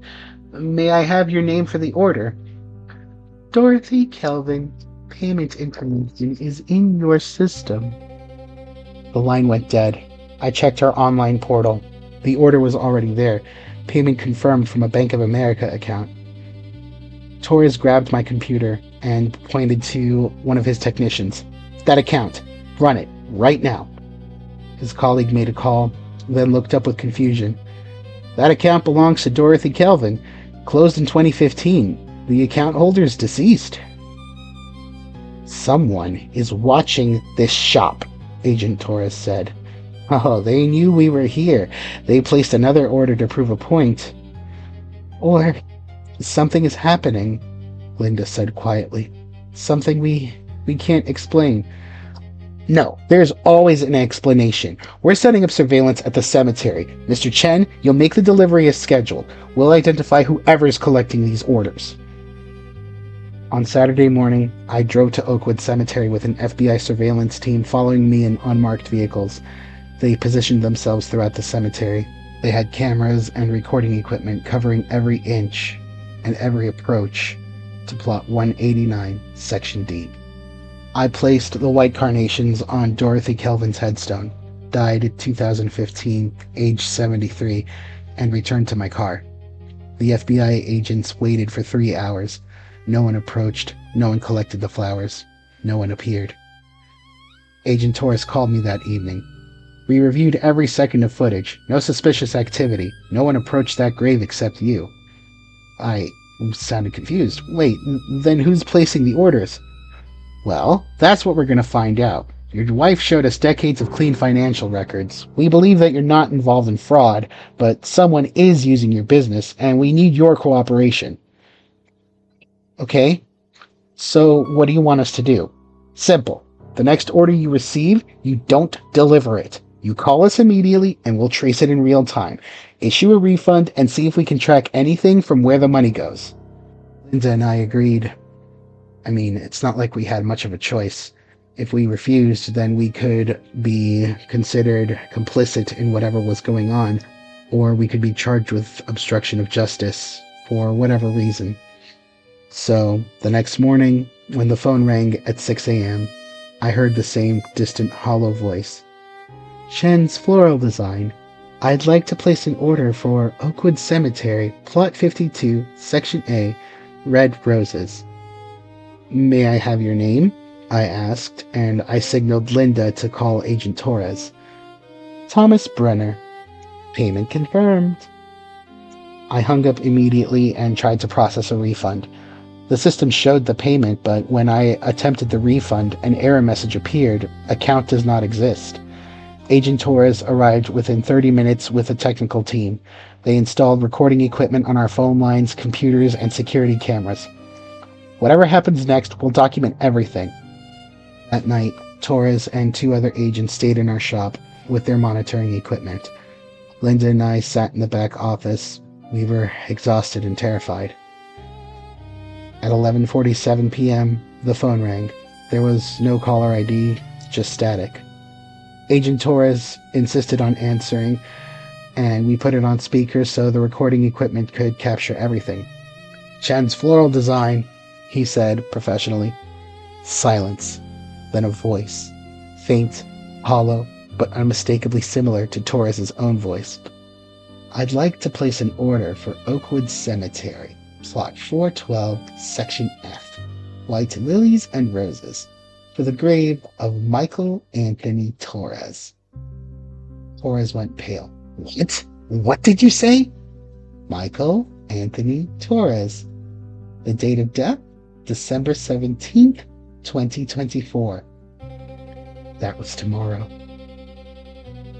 The line cut dead. Every device in the shop went dark simultaneously. Computers, lights, recording equipment, everything. The backup generators didn't engage. The emergency lights didn't activate. We were in complete darkness. I pulled out my phone and I used its flashlight. We need to leave. Now! But Torres was staring out the front window toward the cemetery, which was visible in the distance. Do you hear that? A phone was ringing, distant but clear, going through the night, coming from the direction of Oakwood Cemetery. Torres drew his weapon, and his 2 colleagues did the same. Stay here, lock the doors. If we're not back in 30 minutes, call for backup. They left, walking toward the sound of the ringing phone. Linda and I watched from the window as their flashlights disappeared into the cemetery grounds. They never came back. By morning, the FBI investigation was quietly closed. When I called the local field office, they had no record of Special Agent Michael Torres ever being assigned to our case. The surviving files from the case were sealed, classified, and inaccessible to us now. The cemetery where Torres and his colleagues had entered showed no signs of disturbance. There was no bodies, no evidence, no nothing. On December 17th, exactly as the voice had predicted, the local news reported that FBI Special Agent Michael Torres had died in a car accident on his way home from a case. The 2 agents who'd accompanied him were killed in the same crash. The official report said brake failure, but Linda and I knew the truth. The voice had ordered flowers for Torres's grave a day before he died. The cemetery had called him, and he'd answered. And now he was buried in Plot 412, Section F, at Oakwood Cemetery. We closed Chen's Floral Design the next week. We packed up everything, moved our family 3 states away, and started over. We opened up a new shop, but we have one absolute rule. We only accept orders from customers who come in person. We don't have any phone orders. We don't have any online orders. We don't make any deliveries to any cemeteries unless the customer is standing right in front of us. Our kids asked why we had to move so suddenly. Told them that we wanted a fresh start. We wanted better opportunities for them. But they don't need to know the truth. Sometimes, late at night, Linda swears she hears the phone ringing before it actually does, like a faint echo, a call coming from underground. And sometimes, I wake up at 2 a.m. and checked our closed online portal, terrified that I'll find a new order waiting, an order with my name, an order for flowers to be delivered to a grave that doesn't exist yet. We ran from Oakwood Cemetery, from the voices that place orders from closed accounts, from the dead who still tend to their own memorials. But I don't think we're safe. I don't think distance matters, because the dead don't need phones to place calls. They don't need bank accounts to make payments. They just need your business to accept their orders. And once you do, once you deliver flowers to graves and take their money, then you've made a contract that nothing can ever break. My name is Reverend James Whitlock, and I've served as chaplain at Covenant Memorial Park in rural Tennessee for 17 years. I conduct memorial services, counsel grieving families, and provide spiritual guidance to those navigating the difficult journey of loss. I've always believed that death is a threshold, not an ending. I've also been a firm believer in the teachings of Christ and of the Holy Bible, and I hope to shepherd as many as possible to walk in the same path as Jesus, to gain entry into his kingdom. I tried to comfort people, to tell them that the faith of their loved ones would mean that they would enter heaven. But over the past 6 months, I've discovered that some of the departed never leave at all, and their presence at memorial services is more literal than I ever imagined possible. It's shaken my faith, likely beyond repair. Covenant Memorial Park has 3 chapels on its grounds, each designed for different sized services.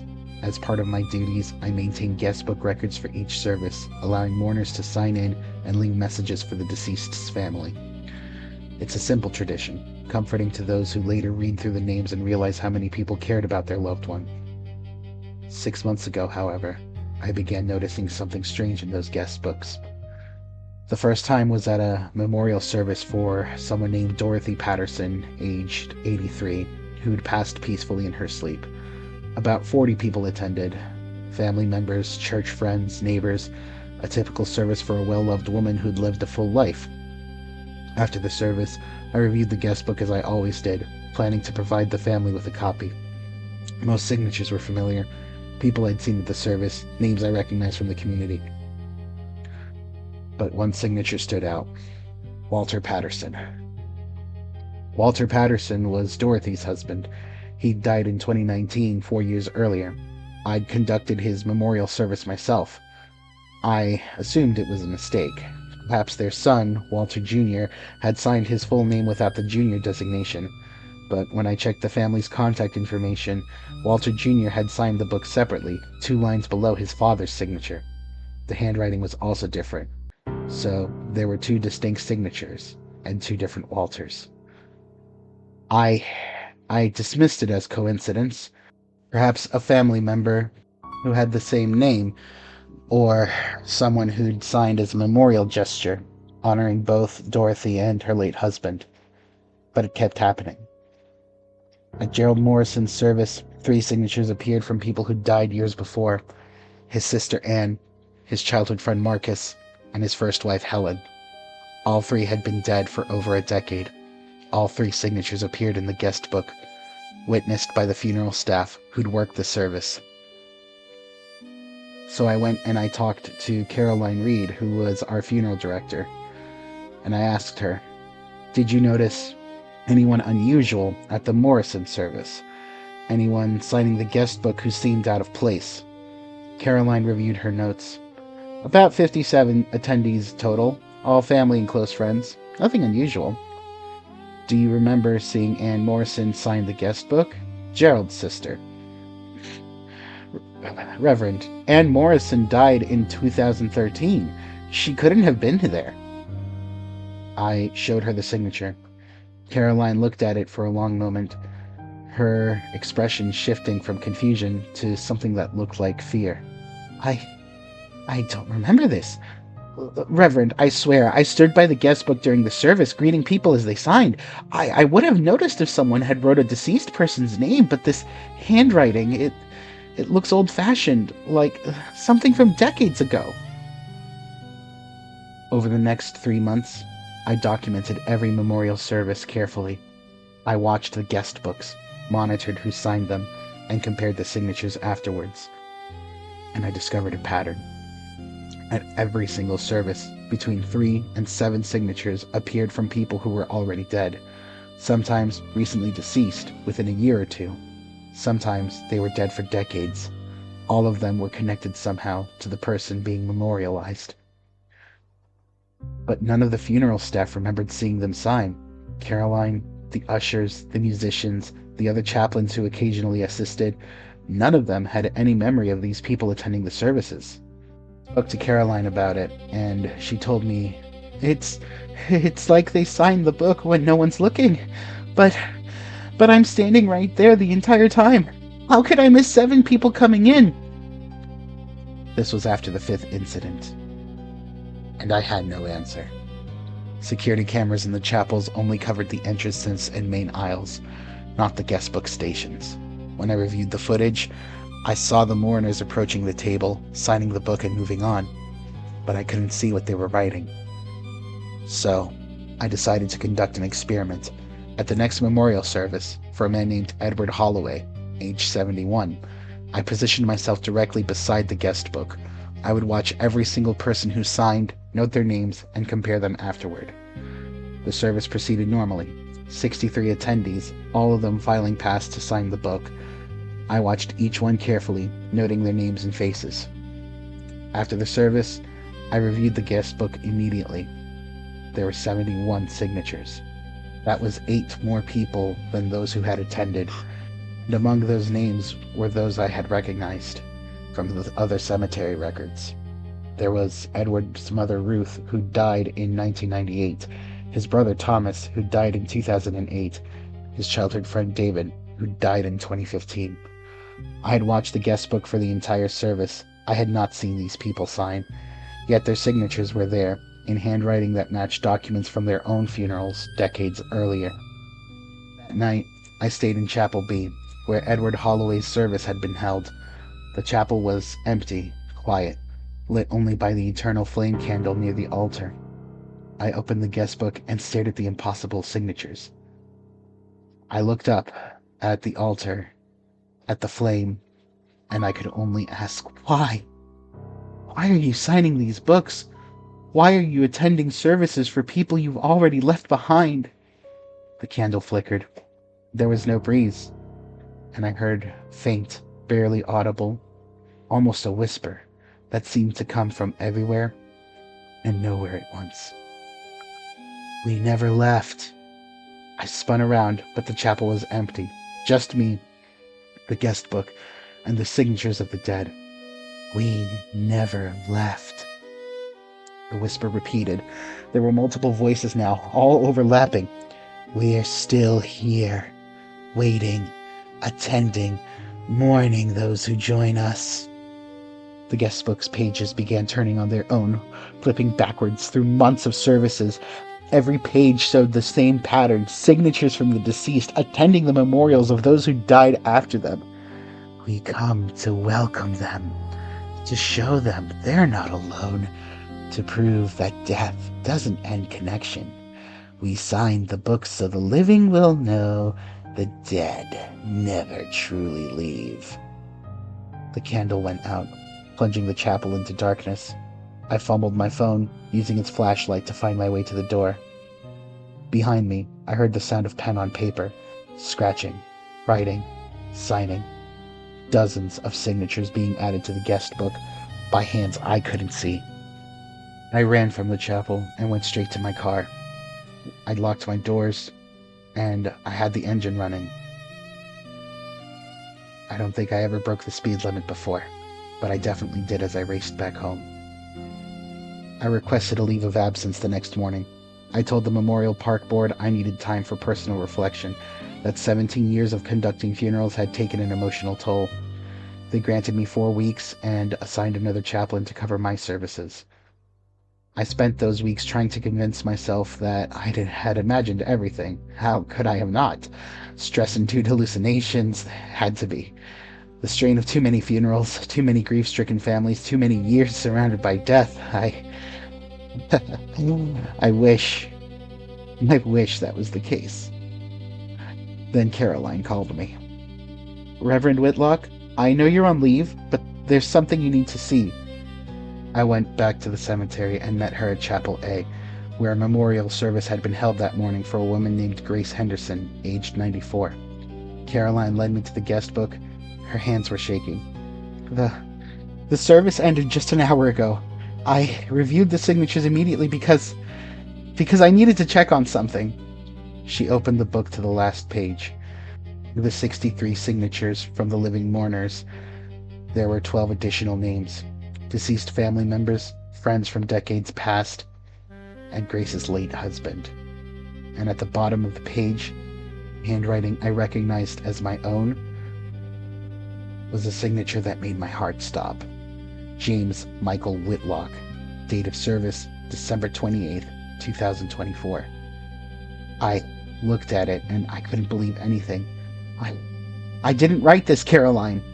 I know, Reverend, but December 28th, that's tomorrow. I stared at the signature, my signature, written in my own handwriting beneath a date of service that hadn't occurred yet. The dead had been signing guest books for their own services, and now my name was in the book, one day before my supposed memorial service. This isn't possible, I said to Caroline, but my voice sounded hollow, even to me. Then Caroline opened to another page. There's more. This is from Grace Henderson's service file. I found it in our records. She handed me a printed order form. Memorial service for Reverend James Michael Whitlock. Requested by Anonymous. Date of service, December 28th, 2024. Chapel A. Prepaid in full. Someone had arranged my memorial service, paid for it, scheduled it for tomorrow, and the dead had already signed the guest book, welcoming me to join them. I'm writing this on December 27th, 2024. I have less than 24 hours before my scheduled memorial service, a service I didn't arrange for a death that hasn't happened yet. I called the police, but they found no evidence of fraud or threat. I called the Memorial Park Board, but they said the payment was legitimate and that the service was scheduled according to proper procedures. I tried to cancel it, but Caroline said the contract is ironclad. Whoever paid for it has the legal right to hold the service, and my objections aren't grounds for cancellation. The dead have been attending memorial services at Covenant Memorial Park for longer than I've been chaplain. They signed the guest books. They mourn for the newly deceased. They welcome those who joined them. And now they've signed a guest book a day before my death. I'm sending this to the TheDreadJournal tonight. By the time you receive it, my memorial service will have already been held. The guest book will have signatures from the dead welcoming me to their eternal congregation. And somewhere in Covenant Memorial Park, another chaplain will conduct services, never noticing the extra signatures in the guest books, never realizing that the dead attend every memorial, signing their names in invisible ink that appears only when no one's watching. I once believed that death wasn't something you fear so long as you lived a good life and held Jesus in your heart. Now, I know the truth. Death isn't a threshold you cross once. It's a gathering you attend forever, mourning each new arrival while the living stand oblivious, reading names in guest books and never understanding that half the signatures come from hands that have been buried for decades. If God is real, then I pray that he will save me and the souls lost in this nightmare. I'm taking a huge risk by sending this to the TheDreadJournal. If I'm lucky, maybe people will just laugh this off and assume it's some joke, but I have to tell the truth. Someone has to know about this, even if it costs me everything. Ulrich, if you're reading this, then thank you. I needed the chance to share this. My name is David Cortez, and I'm 37 years old. I've worked in my family's restoration business since I was 16, learning the trade from my father, who learned it from his father. We specialize in historical preservation, old churches, monuments, and cemetery structures that need careful, skilled hands to repair. I always thought I'd inherit the business someday, continue the family tradition, maybe pass it on to my own kids if I ever have them. That was the plan. A simple, honest plan. Then I opened the Hargrove Mausoleum at Riverside Memorial Cemetery, and everything changed. Riverside Memorial is one of the oldest cemeteries in upstate New York, established in 1872. The Cemetery Board had hired us to restore 6 historic mausoleums, stone structures that had deteriorated over a century and a half of harsh winters. The Hargrove Mausoleum was our third project, built in 1889 for the Hargrove family, local industrialists who'd made their fortune in textiles. The structure was elaborate marble with detailed engravings and stained glass windows that had been damaged by weather and time. When I opened the heavy iron door for the first time in what the cemetery record said was 30 years, I expected dust, cobwebs, and the musty smell of enclosed stone. Instead, I found fresh offerings. Candles, not old, dried-out ones, but recently burned, wax still soft to the touch, flowers in glass vases with water that hadn't evaporated, food offerings on small plates, bread that wasn't moldy, fruit that wasn't rotted, a small dish of what looked like homemade cookies. And notes. Handwritten letters on modern paper, dated within the last month, addressed to the deceased Hargroves. Dear great-great-grandmother Margaret, I got the promotion at work. Thank you for watching over me. Your loving great-great-grandson, Thomas. Grandmother Elizabeth, the surgery went well. The doctors say I'll make a full recovery. I know you were there with me. Love always, Sarah. The notes were signed by people with the Hargrove surname, descendants thanking their ancestors for protections and blessings. I took photos and brought them to the cemetery owner, Richard Sutton, a businessman in his 60s who'd purchased Riverside Memorial 5 years ago as an investment property. I walked into his office and looked at him in the eyes. Someone's been leaving offerings in the Hargrove Mausoleum, I explained, showing him the photos. Fresh candles, food, notes, all recent. The mausoleum's supposed to be locked. Only cemetery staff should have keys. Richard studied the photos, his expression shifting from confusion to concern. I'll check our key logs, but this is highly unusual. None of the Hargrove descendants have requested access in years. Well, it could be trespassing, I suggested. Somebody could be breaking in at night. Then we'll need to document it, Richard said, making his decision quickly. I'll have security cameras installed. Cover the entrances to all 6 mausoleums you're working on. If someone's trespassing, we'll have evidence for the police. It seemed like a reasonable plan. Document the activity, identify who is breaking in, handle it through the proper channels. We installed 4 cameras over the next 2 days, covering approaches to the mausoleums from multiple angles, high definition, motion activated, with night vision capabilities. 3 days later, Richard called me at 6 a.m. His voice was shaking. David, you need to come to my office, now. Don't tell anyone else, just come. I drove to the cemetery immediately, finding Richard in his office staring at his computer screen. His face was pale. I watched the footage from last night. You need to see this. He played the video. The timestamp showed 2:17 a.m.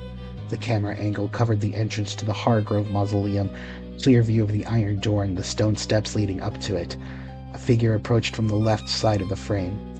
An elderly woman, moving slowly but steadily, carrying a basket. She wore a simple dress that looked decades out of style. Her silver hair was pulled back in a bun. She opened the mausoleum door, which should have been locked, and entered. The camera captured her inside, through the damaged stained glass windows, placing candles and arranging items from her basket. "That's Margaret Hargrove," Richard said.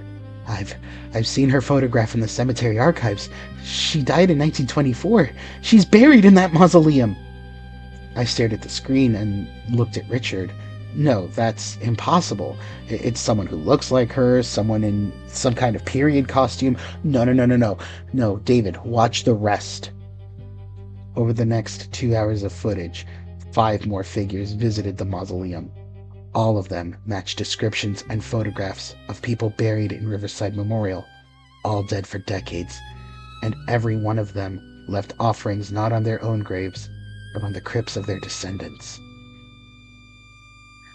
It's not just the Hargrove Mausoleum, Richard continued. He pulled up the footage from the other cameras. This is all 6 mausoleums that you're restoring. Every night, the dead are visiting their descendants' graves, leaving offerings, maintaining connections. The footage was undeniable.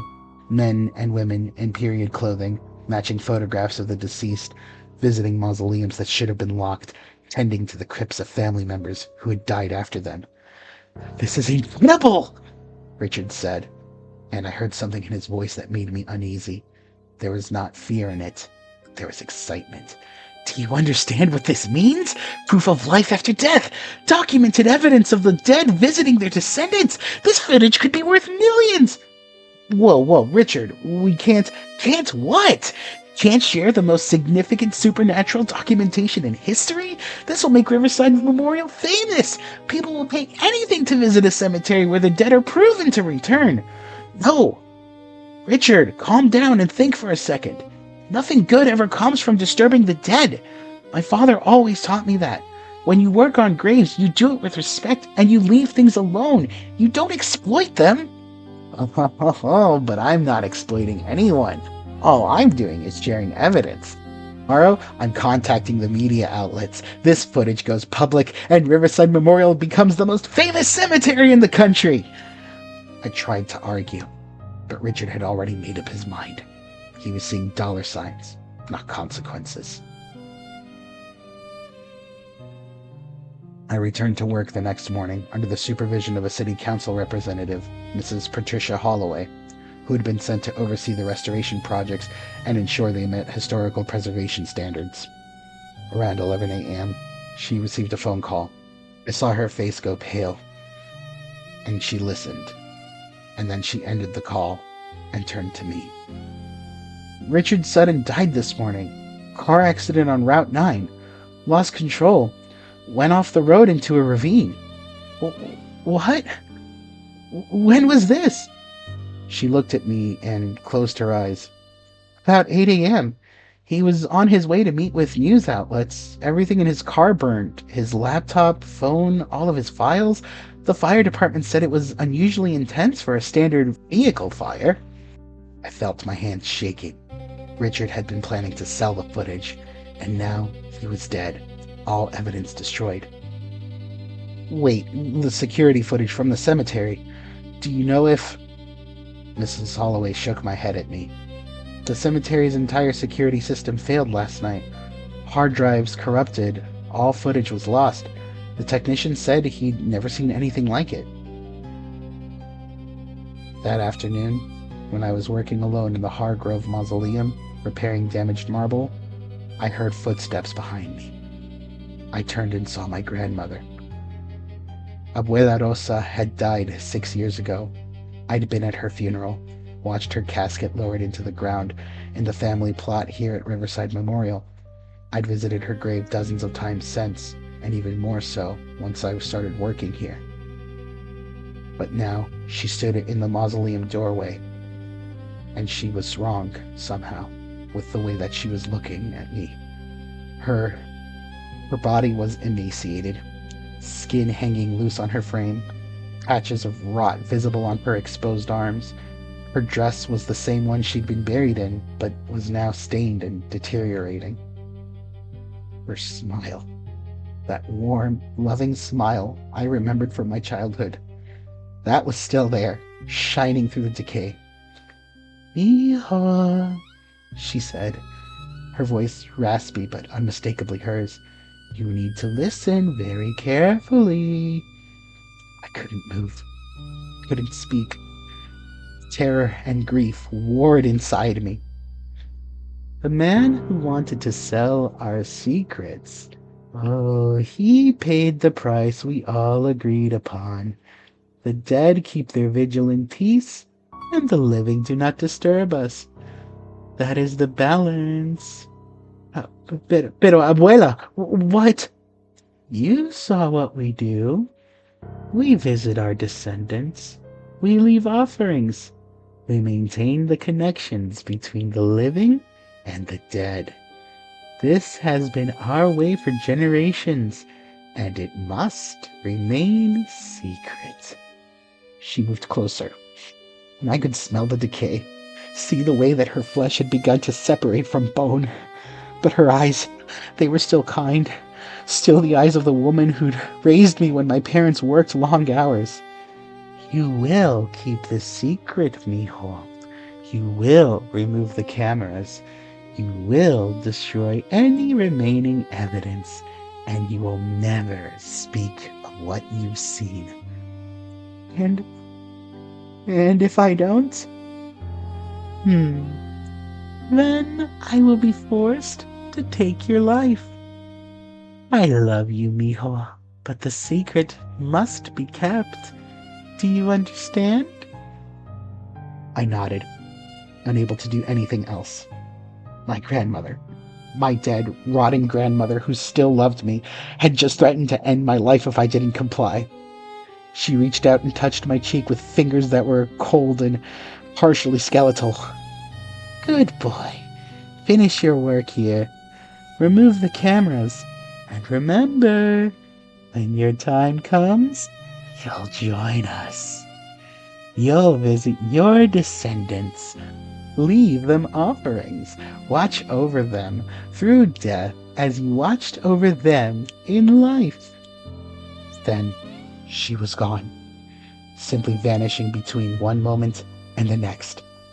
I spent the rest of the day removing every security camera, destroying every hard drive, eliminating any evidence that we'd ever documented what happened at night in Riverside Memorial. The restoration work continued over the next 3 months. Beautiful, careful work that preserved the resting places of the dead who weren't resting at all. I'm 37 years old. If I'm lucky, I'll have maybe another 40 or 50 years ahead of me. Maybe I'll inherit my father's business, get married, have children, and build a life. And when I die, I'll be buried in the Cortez family plot at Riverside Memorial, right next to Abuela Rosa. But I won't rest. I'll rise at night, my body decaying but my consciousness intact, and I'll visit my descendants' graves. I'll leave offerings for my children, my grandchildren, my great-grandchildren. I'll watch over them from death, trapped in an eternal cycle of love and decay. The dead at Riverside Memorial aren't at rest. They're working, maintaining the connections they had in life, keeping watch, and someday I'll be one of them. I still work in restoration. I still plan to inherit my father's business, but every time I work in a cemetery, I wonder if the dead inside are truly at rest, if they're waiting for the night to fall so they can rise and visit the descendants they left behind. Abuela Rosa told me that I needed to keep the secret, and I have. But this knowledge weighs on me. The dead at Riverside Memorial love their descendants enough to never leave them. And that love is the most horrifying curse I've ever encountered. My name is Claire Whitmore, and I'm 23 years old. I graduated from college last year with a degree in mortuary science, but I needed practical field experience before I could get my mortician's license. So I've been working as an apprentice land surveyor with my uncle, Benjamin Whitmore, mapping cemetery boundaries and plotting new burial sections. People always found my fascination with death strange. In high school, my classmates called me morbid. In college, my roommates thought I was depressing. But I'm not obsessed with death.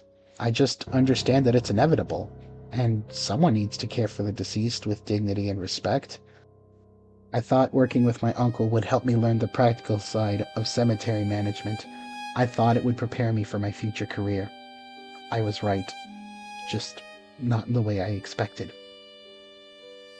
3 months ago, my Uncle Ben and I were hired by Fairhaven Cemetery in northern Vermont to survey a new section for expansion.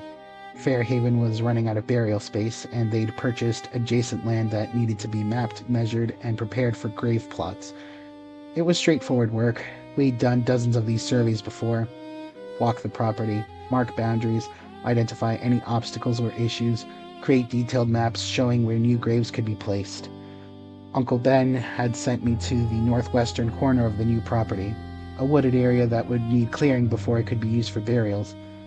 He told me to map the terrain and handed me some surveying equipment, and also told me to note any large rocks, tree roots, and drainage issues, basically anything that could complicate excavation. So I walked into the woods alone, following the property line Uncle Ben had marked with orange flags. The area was quiet, shaded by old-growth trees that had probably been there for over a century. That's when I found the graves. There were 12 of them, arranged into 2 neat rows, each with an elaborate headstone. Polished granite and marble, freshly carved, looking like they'd been installed yesterday. The grass around them was neatly trimmed. There were flowers planted in decorative borders. But according to the cemetery records I'd reviewed, this land had never been used for burials. It had just been purchased. There shouldn't have been any graves there at all. I approached the first headstone, pulling out my phone to photograph it for Uncle Ben. Margaret Ellen Foster, 1962 to 2024. Beloved mother and grandmother. She returned to the earth that called her. The death date was November 18th, 2024, 5 days from now. I moved to the next headstone. My hands were starting to shake. Jonathan Michael Reed, 1989 to 2024. Devoted father and husband, taken before his time. Death date, November 22nd, 2024, 9 days from now. Every headstone I examined showed a death date in the future. Some were a week away, others a month, one as far as December 15th. But they all had elaborate engravings and specific epitaphs, as if someone had already planned their funerals down to the last detail. Then I reached the 8th headstone, and my blood ran cold. Patricia Ann Hoffman, cherished teacher and mentor. She taught us well. Death date, November 20th, 2024, 1 week from now. Mrs. Hoffman had been my high school chemistry teacher. I had seen her just yesterday at the supermarket, looking healthy and cheerful, telling me about her plans to visit her daughter in Boston over Thanksgiving. She was alive, very much alive, yet there was a headstone with her name, death date, and an epitaph that seemed tailor-made for a teacher right in front of me. So I did the only thing I could. I photographed every headstone. This had to be some kind of elaborate prank. Maybe someone with access to cemetery equipment had created these fake graves as a joke. Maybe there was a logical explanation. But the headstones were too real, too detailed. The ground around them looked disturbed, as if graves had been dug in, and the engravings were of professional quality. This was not something that could be done cheaply or quickly. I called Uncle Ben on the radio. "You need to come see this. There are graves in the northwestern section, 12 of them, with headstones." Uncle Ben arrived 15 minutes later, along with Mr. Gerald Patterson, the cemetery director. He was a light-hearted man in his 60s, but he did take his work seriously. I led them to the spot where I'd found the graves, my photos ready to show them if they had any doubts. But when we reached the clearing, there was nothing there. Just trees, underbrush, and the natural terrain I'd been sent to survey. No headstones, no manicured grass, no flowers. There was nothing to indicate that any graves had ever been there. "Claire, what exactly are we looking at?" Uncle Ben asked me, and I looked at him flabbergasted. There were graves here, 12 of them, elaborate headstones. Look, I have photos. But when I pulled out my phone, the photos I'd taken were gone. Not deleted, just gone, as if I'd never taken them at all.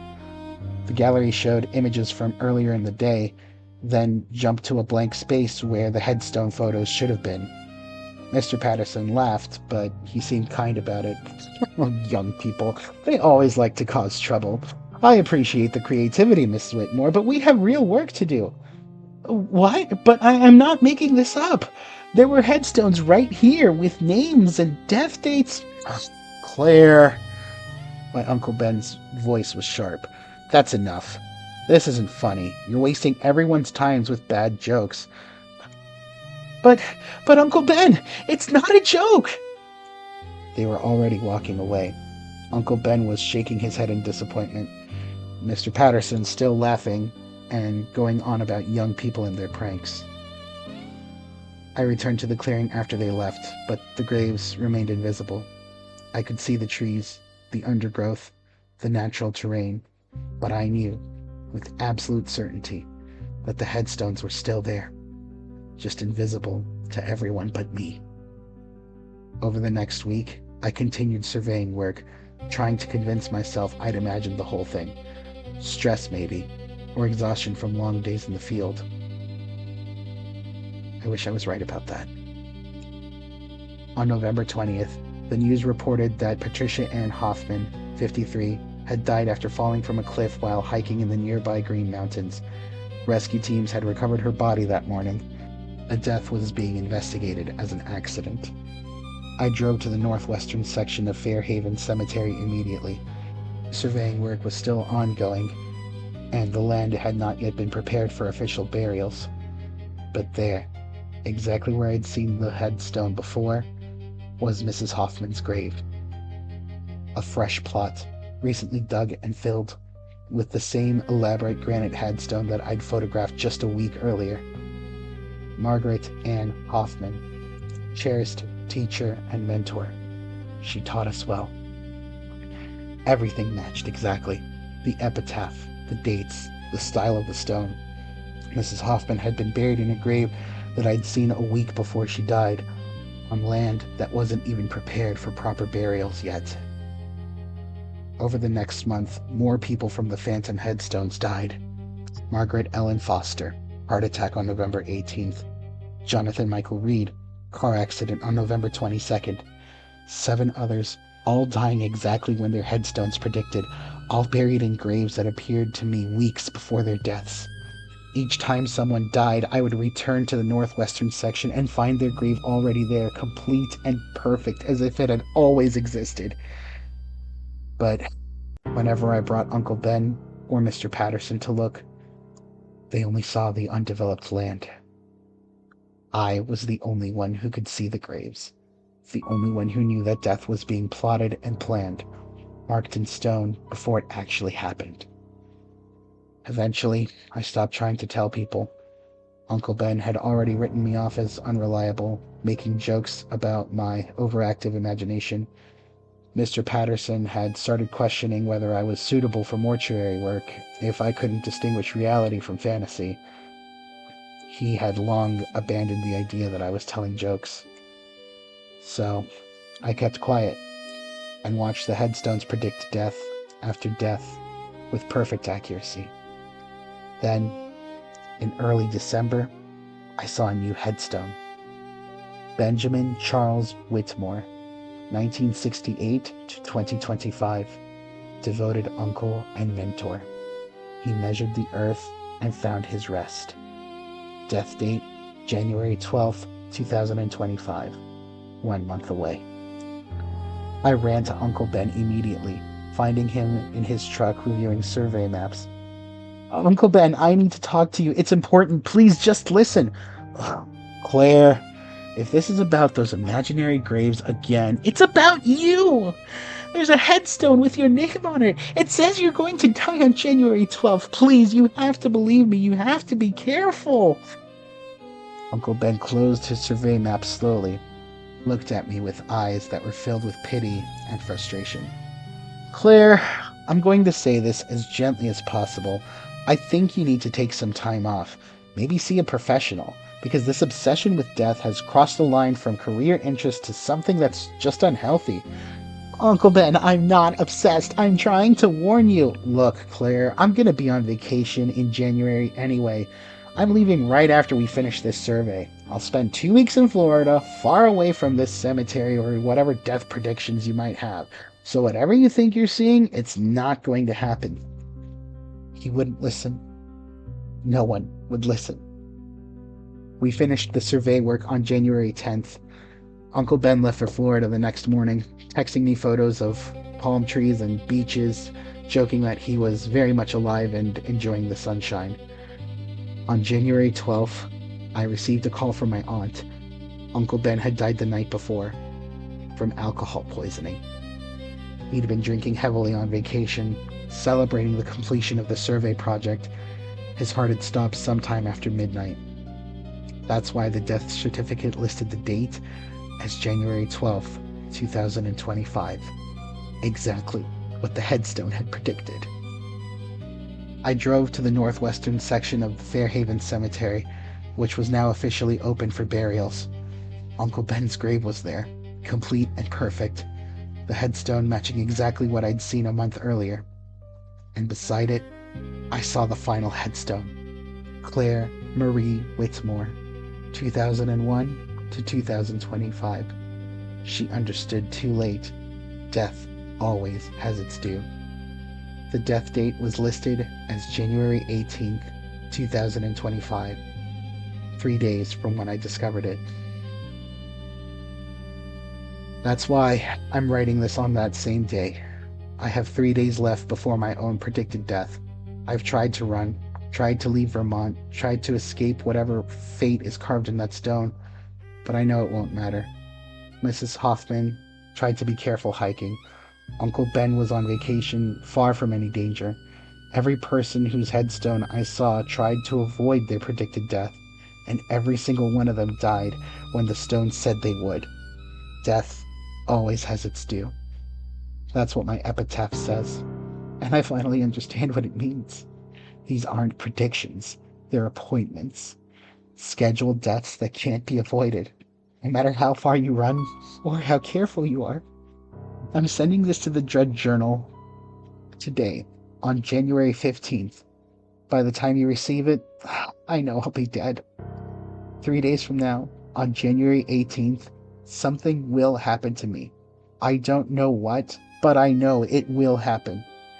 Because my grave is already waiting in Fairhaven Cemetery, on land I helped survey, marked with a stone that appeared weeks before my death. If you're reading this, then you need to understand that death isn't random. It's planned, plotted, surveyed like land waiting for development. Some of us can see graves before they're filled, and seeing them doesn't mean you can avoid them. It just means you know when your appointment is scheduled. Death always has its due, and mine is due in 3 days.